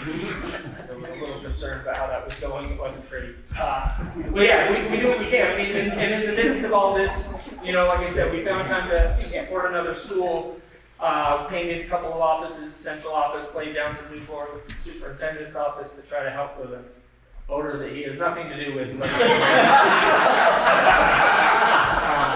But you know, we've even found time to like make some improvements around the office. We really spent some time clearing out the basement too. You know, we took. When he says we, he means him. Like this was him. Yeah.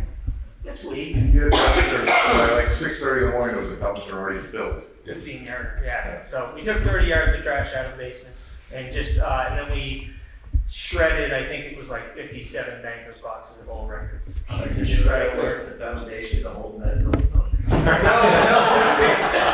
Bob has asked that it would be, but it was not. But yeah. Just remove mouse nesting materials, what we call it. Yeah. That's what we did. That's what I do with the funds that you give me. I hope you're as proud of it as I am.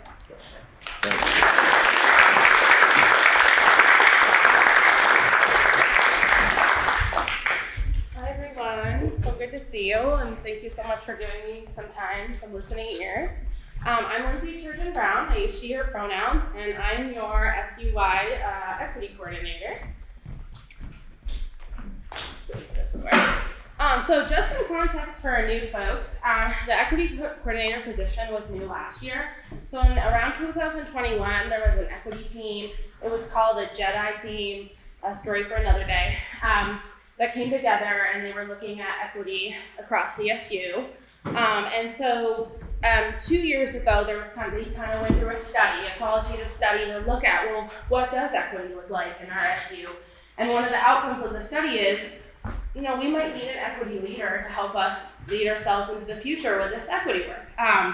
So I was hired and I came in last year and I had a small equity team, the board policy that y'all put out, and an equity policy. So I was kind of tasked with, what does this look like? Like, what does this mean for us? Why am I here? What is the data that showed? What are the needs here? And how can I build a sustainable infrastructure for equity so we really can lead this work into the future and so we can really lean into it? And another thing I really worked on is, how can we get this work to touch everyone? So it's not just my work, it's not just Bob's work, it's not just teachers' work, but really getting this work to every stakeholder. So this is a extensive but not exhaustive list of bullet points. I'm really excited to share with you. It's kind of, you know, all the hard work and effort I've been putting in really to build this, and how I feel we're really going to be able to use data really critically to measure and to look at the program I built. So we have a strategic planning tool, which, like I said, I use all sorts of data. I gather data on my own to create. And that is on our equity website that I've now established. So if you go to our Windham Central Home website, it's right under the Home tab. It'll say equity, and all sorts of resources are there, pictures, all sorts of information. And if you're really interested in, like, what are the goals of the SU and equity, that's where you'll find that. Something else, it's probably what I find most sacred about what I built, is the building equity representatives. So in all of our 6 schools, we have a designated rep for equity, and they work really closely with me. We have meetings all the time. We have a meeting together each month. And kind of this really cool natural consequence that's happened from having a designated equity rep in every school is that there are other folks who want to do the work. So now every single school has a mini equity team as well, working to do this work for all stakeholders. And this year, our learning, our big topics, and what we are going to take action on this spring is anti-racism. So I'm hoping another time to share more about that.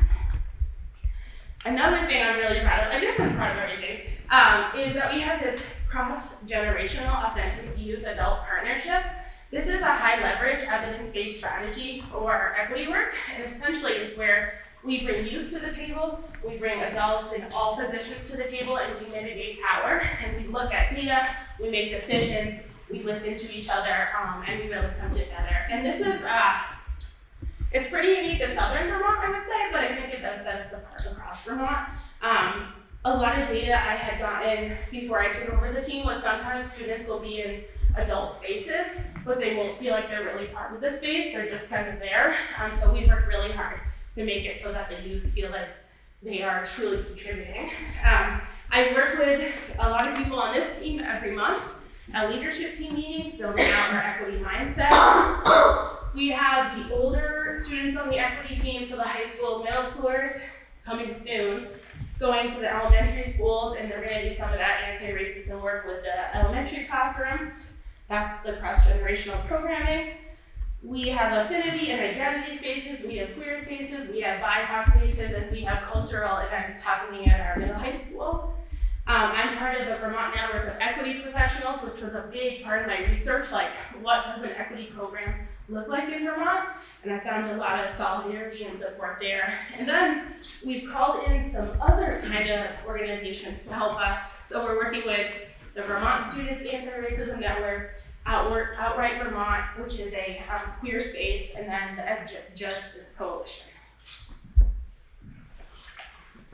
And this is just kind of another visual, just to show you a little bit of the infrastructure a little differently. So here's my equity coordinator position.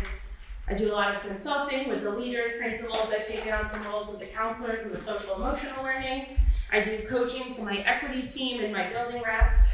Oh, he's gonna have another one. Okay, cool. Woo! I was like, and leadership and coaching to staff and students. Then we have our leaders providing support and our other equity folks providing resource. So this is not a one-woman show anymore. The equity team has 32 people on it due to health. When I inherited the team, I think I had 5 or 6 maybe.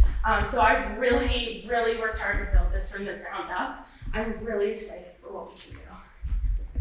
And so hopefully technology will work. I have about a minute and a half video, so maybe you can hear from the students instead of me lighting it. Oh, yep. We might have to restart, you know. We turn the sound off on that computer, Bob.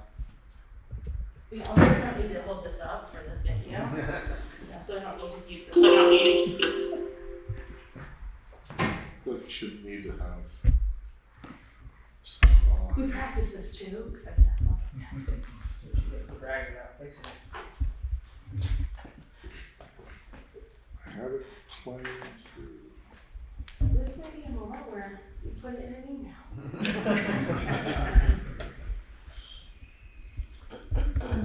The visuals are great. Yeah, there's a song in the background, but you know what, we'll just enjoy the highlight. The link, yeah, you'll be able to link to it. Yeah, we definitely will.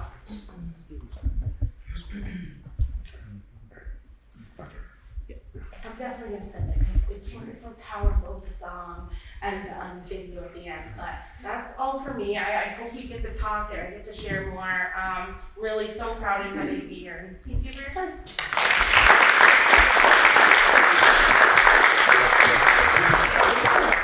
So folks, we allotted some time, of course, we never do it right. I think next year what we really gotta do is we gotta do the stuff we have to have a vote on, so in case people have to leave, I did promise our building administrator in Dover that I wouldn't keep her till 10 o'clock in Marlboro, even though it's closer to home. Pacific time. Yes, right.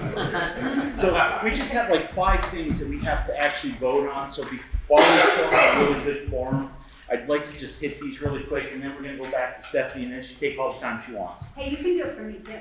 I'll do yours Nice too. thoughts. Stephanie's doing a great job. I still think we should be the best in the state, and everybody should model themselves after us. But so the state construction aid, it says possible action, and this was something that Dan had brought up in the spring, and I asked Greg, and he says there's really nothing to act on yet. So we're not gonna do anything with that. Allison is gonna do the superintendent. We have a new and much hopefully more improved superintendent evaluation, she said 45 seconds. Yeah, so, in a nutshell, Bob wasn't too happy with the way it was reported on last year. So, and he was right, so, I did go back, you guys are gonna get, so there's 4 groups that get it, the principals, the WCSU staff, Bob gets it himself, and then the school boards get it. So we're basically gonna send out the same evaluation, but we're gonna send it to 4 different groups separately. So everyone gets the same questions. I can just report on it easier. And I did go, because we've talked about the questions before, maybe not being updated, I did cross-reference. Bob gave me what he does for the principals. Sue was able to provide me what we put out when we went to hire Bill, what the job description was. I cross-referenced that, and then I went to the VSBA website and cross-referenced all that. So there's a bunch more questions on there. But the biggest thing is the comments at the end. That's where Bob, this is like your chance to tell the WCSU what's working and what isn't. So when you do the super evaluation, please take the time to fill out the comment section, because that's really what we need. Then I won't get yelled at next year. So she's done a really great job. Emily and Dan can tell you, it used to be there was like 400 questions. And the superintendent knows how to turn the boiler on is one I remember. And the superintendent makes sure the flag is up in front of the building. And that has not, Bob, if the flag isn't up in front of the building, we won't fire you, I promise. So, in front of WCSU. So anyways, it's a lot better than it was, but please look at it. We ask that everybody fill it out as a board. You only do one. There are the 4 groups, administration and central office, administrators in the buildings, the school board, and then Bob does a self-evaluation, and we compare it, and it's been really good. In the past, we've had superintendents think they were doing a lousy job on this, and everybody thought they were doing a great job, but they thought this wasn't getting done enough. And it's not a tool to fire somebody, it's really a tool to help, well, We'll see. you got 90 years left, so 95 maybe. So please do that. We want it back by the end of February, because we want it before boards change, because it's not fair for brand new board members to try to do an evaluation. The other thing we have to have a motion to, and a second and a vote, is the executive committee approved a buddy over there to go to represent us at VEHI. No, VSBA. VSBIT. No, VSBA. VSBA. What we did the proxies for, I thought, the insurance. Yeah, VSBIT and VEHI. You do those too? No, you do those for us. You've been going to the wrong I thought you were going to that. Isn't that what we talked about? There was a VSBA meeting that you may remember. There was a VSBA meeting last Thursday. Okay. You made me the voting member for. Okay. There is coming Friday. Okay, let's do that first then. So for the VSBA thing, we needed, so the executive committee all agreed to appoint Joe, but we just have to make a formal thing. So go ahead, Dan. I'd like to make a motion that we appoint Joe to be the proxy to vote on VSBIT and VEHI issues at the upcoming VSBA annual conference. And I'll second it, Emily. Okay, so who's taking notes? Vince? I don't know. Just you make sure you're in charge. Okay, so we have a motion second. Is there any discussion? Those that can vote, remember the voting members, we got 11 or 12 of you here. 11. All those in favor say aye. Aye. Is there anybody opposed? There's nobody on TV. Okay, congratulations, Joe. You've been blessed. We have a makeup of the WCSU board. So if you remember, a long time ago when we regrouped, we used to have 16 or 17 people show up at a meeting, and we would be having a meeting, and somebody would come in after a soccer game, and we'd have to have a vote within that 5 minutes, because then the other person had to leave because they had to go pick up their child at another sport. So when we reorganized and made the smaller or bigger districts, less districts, we worked really, really hard to come up with a system that really worked. So the West River board got 6 members because they have a bunch of schools, they have a high school, they represent the most students. But there was also concern, and it was even from West River, they didn't want to be like we can outvote everybody, so it really doesn't matter. So we went and we came up with a really good system. I thought River Valley's got 3 representatives because we had 2 buildings. Marlboro got 2 representatives because they operated a school, as did Windham because they were operating a school. We felt that an operating school should at least get 2. And then Allison got her vote. And Stratton got 1 because they're a non-operating district. And Windhall had already left us. They didn't like us anymore. Windham just recently closed their school, as probably a lot of you have seen. Bob really enjoyed that as his first year. So we now have, for parity, Windham shouldn't have 2 votes. But we can't just change that. So Bob looked into it for us, and what we need to do is at this meeting, if you guys are good with it, if you understand it, to make a motion that we reduce the super board by 1, taking away one of Windham's representatives, and it'll actually be better because instead of having 14, we'll have 13, so we'll have an odd number. And it's still, West River has 6, but if everybody else shows up, they can't just, steamroll everybody. And we've all been really good working together. It's not really an issue, but it seems to be really fair. Are there any questions about that? Any discussion? Go ahead, Dan. I'll make a motion that Windham Central Supervisory Union reduce the number of board members from 14 to 13. In Stratton, with 1 reduction being coming out of Windham. Thank you. Is there a second to that motion? Do you have that? I'll second it. Okay, thank you, Peter. And that's good, Marlboro and West River person. So, is there any discussion? Hearing none, all those in favor say aye. Aye. Did it say voting members in the motion? Yeah, it did. It said reduce it by 1. I don't think I said voting members. I just said The board. And then the 1 member coming from Stratton, Windham. I think that covers us, doesn't it? Are do you want to do another vote to clarify that? I think we're okay. Okay. No, that's fine. Emily, you good? You think so? I think so. I mean, I have to look at the motion. I understand why Al asked the question. Voting members, but we're from a part of the board. Yeah. we'll make an amendment that we, instead of just reducing the size of the board, reducing the number of voting members from 14 to 13. I guess just to be. Well, why don't we do a clarification motion? How's that? Do you mind making that?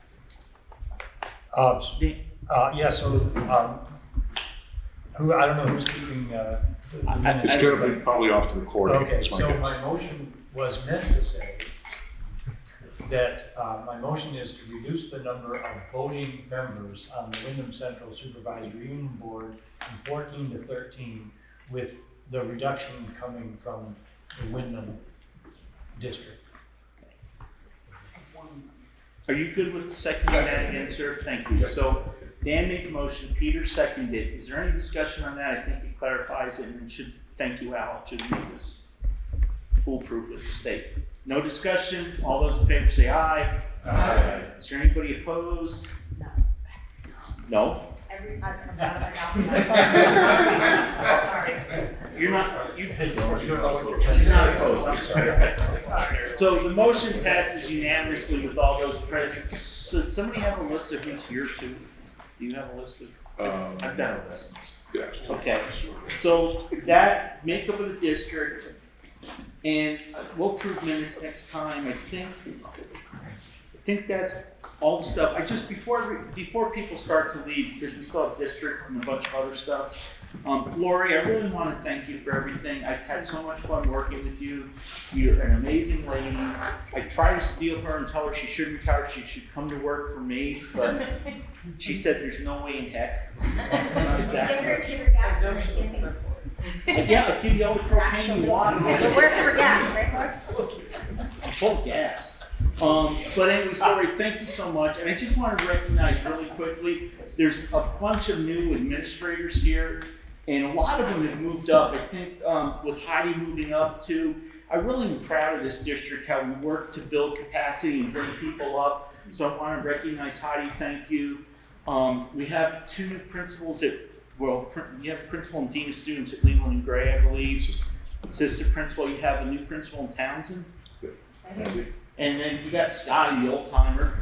I didn't say that. And we have a new principal in Wardsboro, yay. And we have our second year principal, Tracy's doing a great job in Dover. And if I missed somebody, but Second year Marlboro. oh, second year Marlboro too. Dang, I think it was her first year. And I actually have her written down here.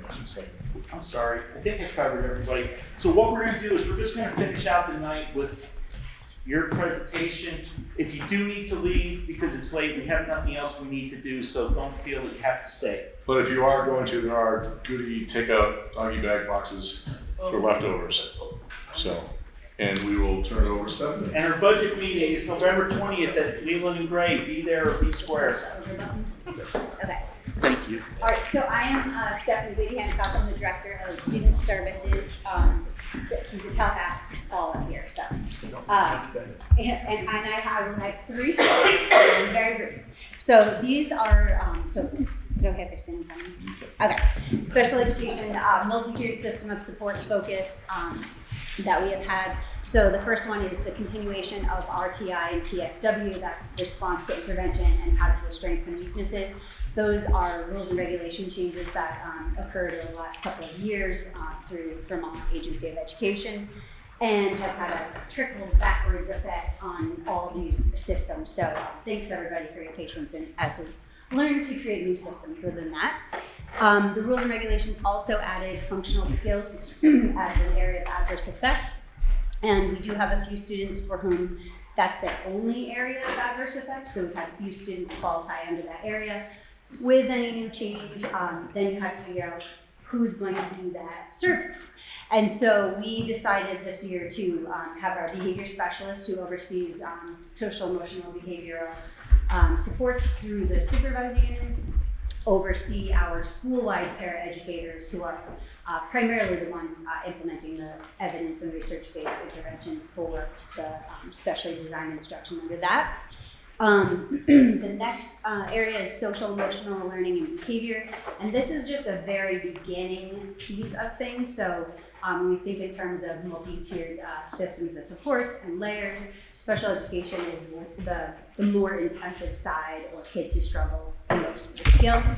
And so we have created an initial draft framework of social, emotional, and behavioral learning. And so that's in the very early stages, hasn't been released yet, hasn't even gone to Bob and Jen yet, so we're in the works of that. That is partially in alignment with a major study we had done in 2017, some of you were around for, and that's the district management group who also contributed to Act 173's law change. So we are working under the social, emotional learning and behavior, because number 5 of the guiding questions is, across all levels, is there a thoughtful and proactive approach to behavior support as it relates to both mild to moderate and severe needs behaviors? So that's been probably the 5th piece of things that, as special education, that I've worked on to try to implement best practices and align with this report. And then I've also worked very hard with the teams to, and that's all of you guys too, create or bolster our in-district program offerings so that we can provide supports and services for students in-house instead of having them need to leave the supervisory unit to go to outer districts. So a couple of things I've done, and huge thanks to you guys for our programs in your buildings. So TLC is at Newbrook, and that's the Learning Center. And we have students who have social, emotional, behavioral challenges there. And then the home program is Hands-On Minds Engaged, and that's at Leland Gray. It's been around for quite a few years, which is great. They've done camping trips, they've built their own boats, they've done tons of hands-on stuff, some placement work, they're doing the dugouts right now at Leland Gray. So some neat projects there. And then the MAPLE program is a new addition this year, and it stands for, because Rich loves acronyms, Mastering Academics and Providing Life Experiences. And so that's another layer that is supporting students with social, emotional, and behavioral learning. For the record, I did interpret every acronym there so that you'd have that. You're welcome. So the biggest takeaway with in-district programs is that whenever we have students going out of district placements, two things go up. The tuition goes up and the transportation. So when we started to look at, how could we reduce special education costs, we did have to do like both and for a little while, like build the programs so that kids could come back to our schools or prevent them from having to leave. And so we've done a couple of things. By building the programs, we've saved at minimum with the 23 or so students getting their needs met there. That's a savings of a minimum of $1.5 million. So those are very supportive. Kids are in the community, they're part of all the activities, and it's really, really beneficial for them and the rest of the population. We also are members of the Occupational Development Program Collaborative in Springfield. So when and if we have students who have needs that rise above what we can do at Leland Gray in those programs, they have the option of going there, and the tuition is always right under $38,000. So we're always trying to look for cost savings. I almost forgot where I put this thing. I'm also the president of the Vermont Learning Collaborative, which is a nonprofit. And about 7 years ago, a couple of superintendents were approached by that board who was ready to retire, and we were like, they had some liquid assets, and they were like, hey, you guys want this money, what do you want to do? So it wasn't without a price tag. So for the last 5 years, I've been serving as the president, and we've been working on regional solutions and outside of the box thinking. As a private nonprofit, we can do some things that school districts can't do. So we've been able to think pretty far outside the box in some great solutions, regional PD offerings, professional development, and things like that. Yeah, oh, sorry, no, sorry. It's like, where does my notes go? And this is all leading into legislation that just passed silently this summer, which is known as BOCES, so Board of Cooperative Educational Services. So the collaborative is working toward becoming part of the BOCES. So the collaborative is 8 supervisory unions from Windsor, Vermont, all the way down to Windham Southwest Supervisory Union. We have, I keep pointing to you because you used to be that. So I graduated from that.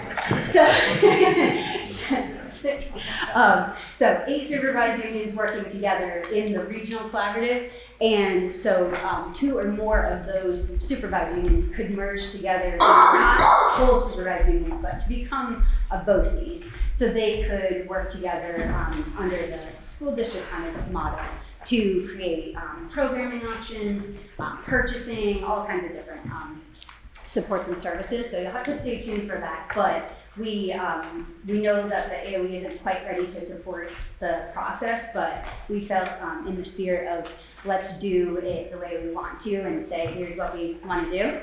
We are in the process of that. So we have the Articles of Agreement drafted, and we're ready to present to AOE shortly. And then we'll be looking for supervisory unions to be part, to join together with that. Also through the Vermont Learning Collaborative, I have on November 7th, the executive director coming to our 3 in-district programs to do some consultation. She used to be the director of CREST Collaborative in Massachusetts, which is on the next page. And that's the top one. And they have 5 programs in one building, phenomenal programs, and very efficient, ended up being able to reduce costs like unbelievably well. And then they have also the Lab Collaborative is another one in Massachusetts that we're looking at as potential models for some regional work we can do. So you're all invited to take these 2 tours. We're bringing board members, superintendents, principals, teachers, anyone who wants to come to do these couple of tours to see what their collaborative is about, what kinds of big picture thinking we could do. So if you are interested in that, you'll have this information on the slide, or you can email me. But we do need to have you RSVP just so we have a sense of how many people are going to go. But I went to CREST over the summer, I think it was this summer, with a few other directors and a superintendent, and it was just unbelievable to see the vast array of supports and services that can be provided that are effective, students are all thriving and they have merged outside agencies and all kinds of funding structures to reduce the costs. So yeah, that's kind of where we're at with special education and things. Okay? Thank you.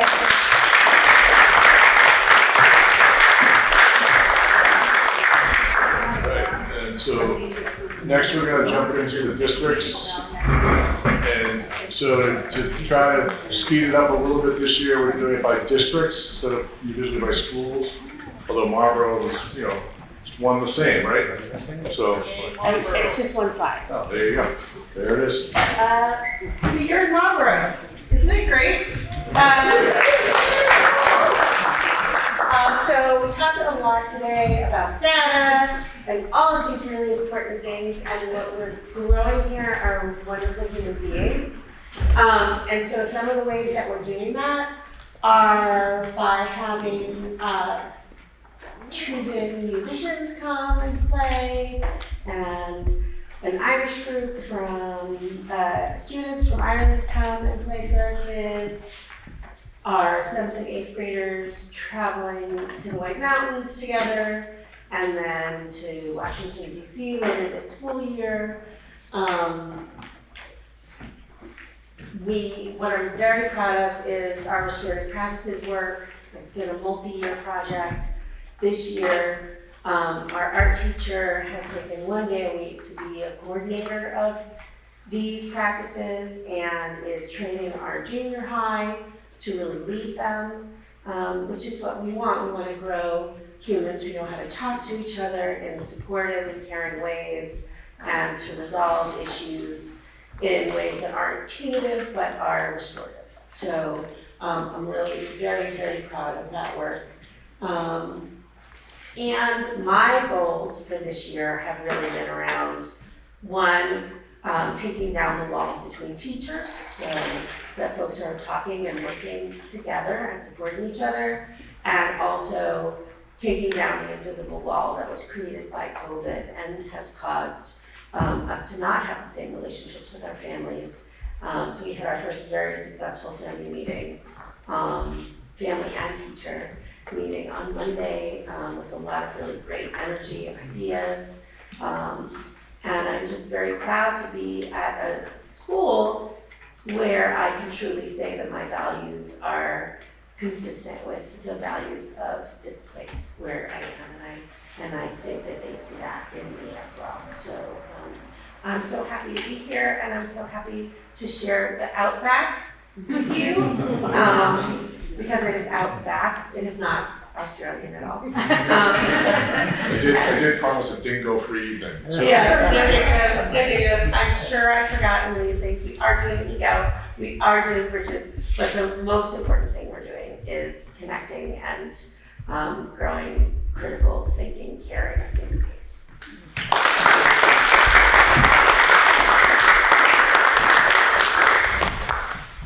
Oh, I have to get my pencil.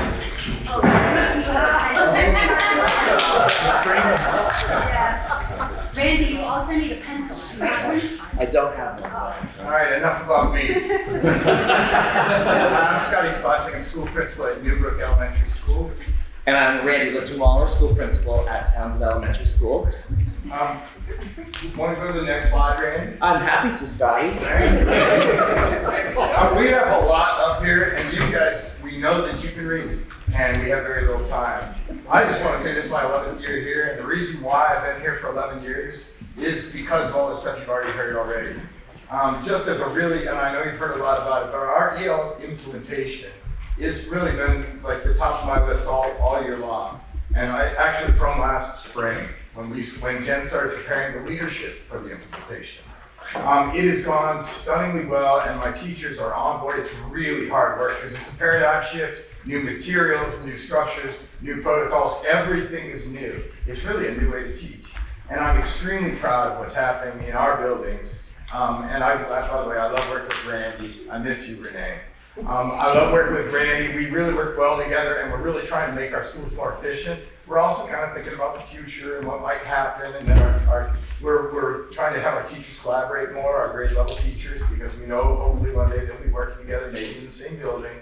I do want to just quickly say a couple of things. First of all, around the Learning Center, something I'm really proud of. It was Stephanie's baby, but I'm the one who's left to watch it grow. And I've got to say that I'm extremely proud. We have 5 children that we formally serve in the TLC, and those kids are getting invited to birthday parties, and those kids know their neighbors. And those kids would have been kids that would have been sent to regional schools where there would be no normal local socialization. And Stephanie, I can't thank you enough. She pushed me around. I said, "Are you sure? Are you sure?" What's that? Gently. You gently. Yeah. But it's a stunner when you see it work, and it's really working. And our kids are in classrooms almost all the time. And those that need to be in the TLC are there for as short periods of time as they can. It's really great. I'm going to turn it over to my partner, but I also want to mention our farm to school work. I joined the Free Connects board this year just to try to help me to connect my thinking around my daily work and the work of the farm to school program. Jake leads us in our work on the district-wide level, and I'm really proud of what happens at our schools in terms of we have an educator that works with our students in classroom groups. In the fall, she's harvesting. In the winter, she's cooking. In the spring, she's planting. And over the summer, she tends the garden. It's a really amazing thing. Again, it's place-based work, and I hope that we can work to integrate it more with EL, because I believe in the EL structures. When you see the EL themes at work in the classrooms, and how we were talking before about even the kids that aren't really strong readers are engaging in these topics with their neighbors, and that's the most important thing we can do. Finally, Bob suggested that I become a member of the PTA Executive Committee. And I had never done that before. This is my first year. I'm really proud of that work. I'm really getting into it. It's really very specific and very challenging and very interesting. I'm going up Friday for our next meeting. And I love working with Bob. I love working with Jen, and the team from the central office is really incredible. You guys should be very proud of the team that you built. And the money you spend is very well spent. Drop in the classroom. Drop in the classroom. I have a teacher, a 4th grade teacher, who is an outdoors person. And he raises trout from roe in the classroom with the students. And then every spring we go to Grassy Brook in Brookline, Vermont. And all the kids dump little buckets full of fish into the river. And you like to think that you're giving back. That's a really cool way of giving back. The paper always wants to go with us. The newspaper does. It's a pretty interesting, beautiful event. And of course, Brookline's beautiful. So, I just want to echo some of the same things that Scotty said. EL education has been a great kickoff in our schools.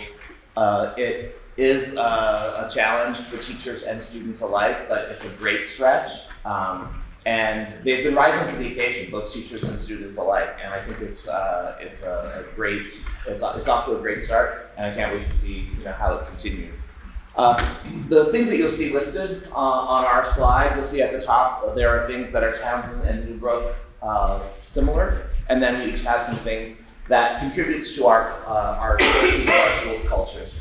I would say that the things that are listed there are divided up into 2 different kinds of categories. Some of them are things that tend to the social emotional well-being of our students. So about our social emotional programming and things like that. Our 802 Smiles program, where a dental hygienist comes into the school and helps tend to the dental needs of our students. So that meets some of the basic needs of our students.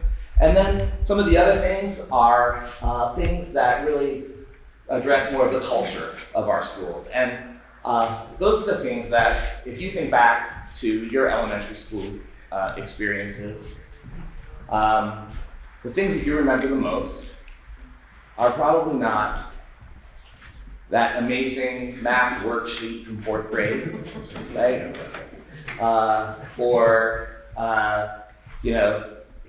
chapter 4, lesson 10, right, of an English class or something like that.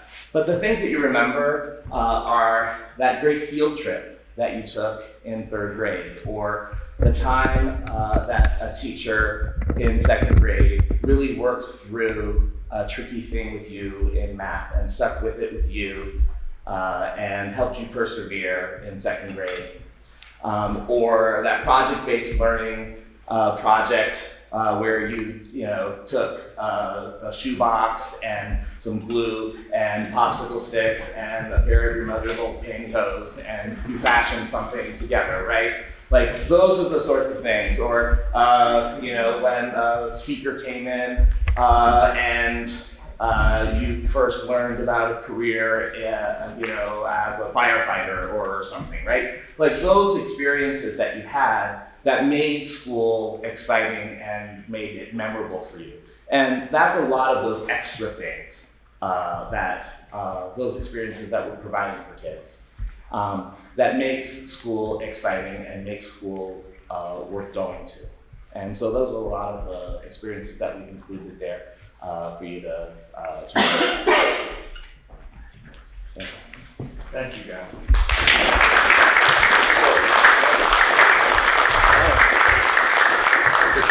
We have kind of different branding. I've got some weird little bird. They've got the beard. Dana Quadro, principal, Leland Gray Middle High School. I just need to get this out in the open. I thought I had the last spot, and knowing how the late show goes, I expected most of you to be asleep and I was ready with some really edgy content, but knowing that I'm not last, everything's off. I'm gonna freewheel it. So here we go. You can absolutely read the slides, but I want to open by saying this.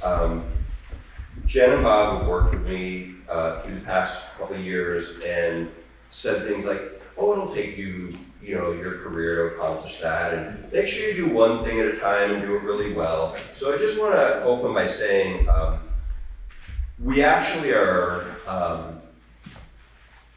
engaging a number of changes at Leland and Gray at the same time, and we're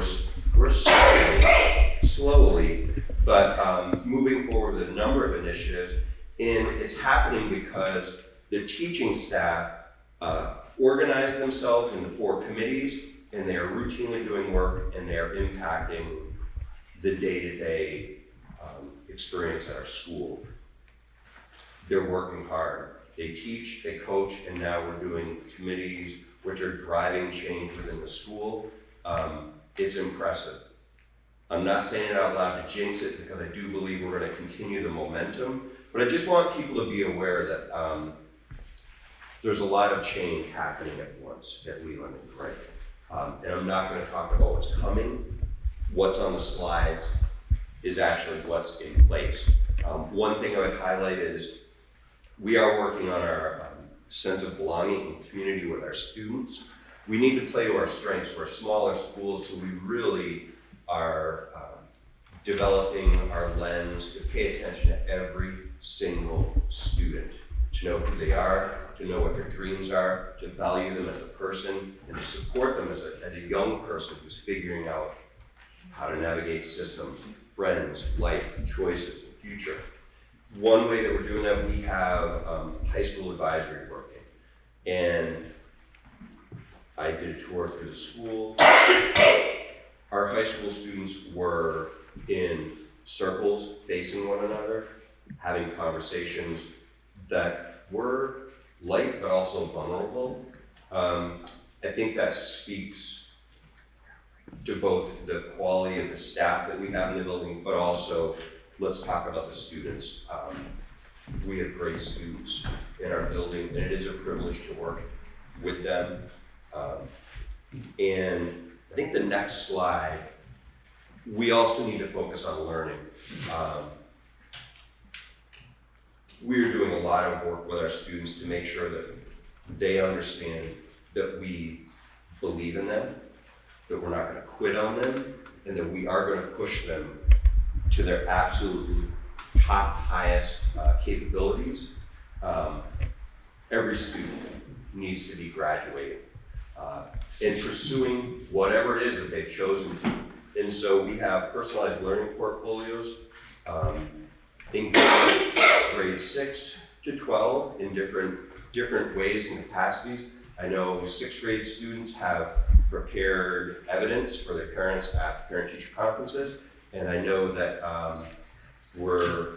this has not happened yet, but we're talking about having our high school students kind of organizing their course selection for their next 3, 4, however many years they have, aiming at their goals for after graduation. So there's a lot going on.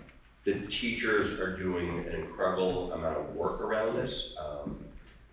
And I want to end on this though. The students they're meeting us and they're engaging us. It's been wonderful to be a part of that. And not to miss out on this, like parents are starting to just come in to have conversations and ask. It's nice not to get an email or to get a phone call, but even today, a parent just stopped in. Can I see you? I don't have a meeting right now, come on in. So that's a nice change too. We're rolling along, but you can read the details here. There's a lot going on. So we're focusing on every student individually. This will be my final comment. Individuals.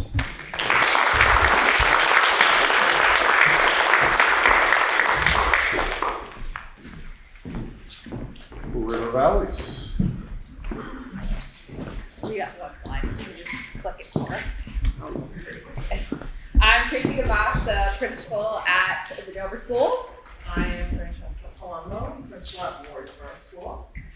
So at Dover, I kind of did a little pyramid with our amazing students and family and high quality staffing on the bottom, and conscious discipline, and then we're an international baccalaureate school. So starting with, we are, like Dana, growing tiny humans to be productive members of society, and with that, they have an amazing group of teachers to support them through all of this.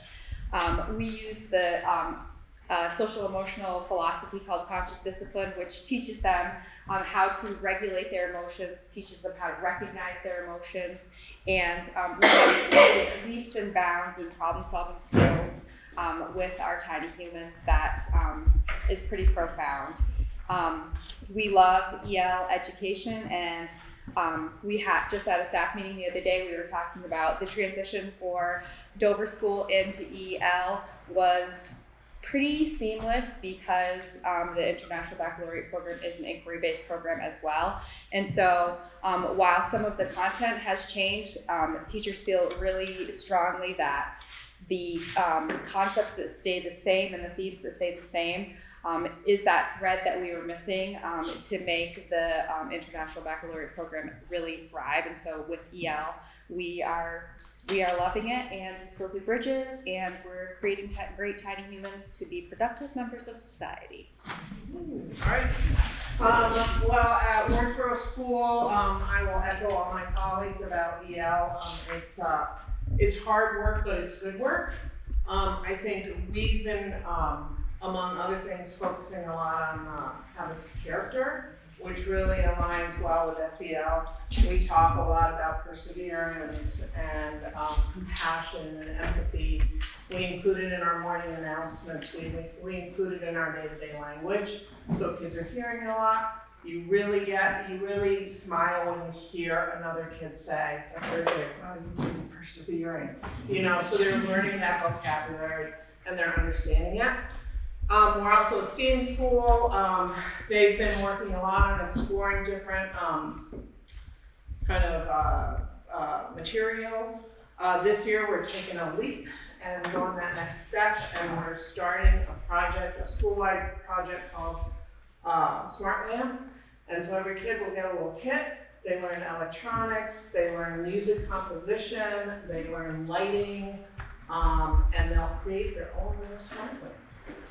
And it's a pretty long process. It's about 16 weeks or so that they work on it. Our STEAM coordinator is taking that on, but they'll learn some coding. And so we're really excited to see how that rolls out. The last piece on my slide is just engagement. I've worked in a few schools in the state, in Southern Vermont, and smaller schools, and I have to say that at Wardsboro, the community engagement and involvement is incredible. Our laughter program, after school program, has almost 90% participation, which is pretty huge. Out of all our program leaders, 75% of them are community members, not parents, which is pretty cool. Like you see grandparents coming in and, you know, retired teachers coming in, and I think it just builds a really nice culture and community. And on a personal level, I will say that I've worked in a few districts since I'm in Vermont. And this district, I've been a teacher, I've been in education for a while, so this district is definitely the most supportive and thoughtful that I've ever worked in. So I really appreciate all that.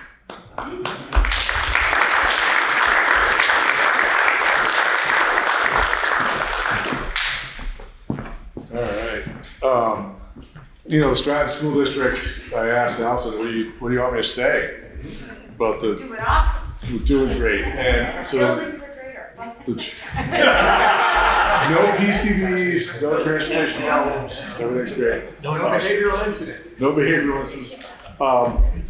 They do have one thing that they do that I've realized that I've spent a lot of time on with Stratton. It's, I guess, it's just what you do, and that has to do with residency. Because everyone wants to claim they live in Stratton, so it's a place to live. So, anyways, we do a lot of work around residency in Stratton. So that is the Stratton quick look. Windham School District, as was mentioned earlier, they did vote to become non-operational. So that was obviously a lot last year. This year, it's about the building. What are they gonna do? How are they developing a plan? What's that look like? That's the big issue that's facing the board right now. So that is really the end of the presentation of all of our systems, all our supports. And I, again, just want to echo what everyone said. I think rolling into year 2 for me, I couldn't be more happy to be working with the incredible team that you saw present today. Really, really powerful professionals who are amazing for kids, and to the boards for the support that you guys have for them. And for me, I just want to say thank you for that. Appreciate it. I can't adjourn the meeting. No, we still have a forum. Oh, you have more stuff? So can we just maybe do one more quick thing since we still have a forum? Right, because we only lost a couple. Can somebody make a motion to approve the minutes of the May 22nd, 2024 meeting? Al moves, so I have a second. Allison, I'll give it to her. All those in favor say aye. Aye. Anybody opposed? Yay. I think that really is all. Right? Nothing else really that has to be done. Just thank you, everybody. Thank you those that aren't going to be here next year. Great presentations by the staff. I think the Leland Gray guy's got the best tie. We should have the best tie.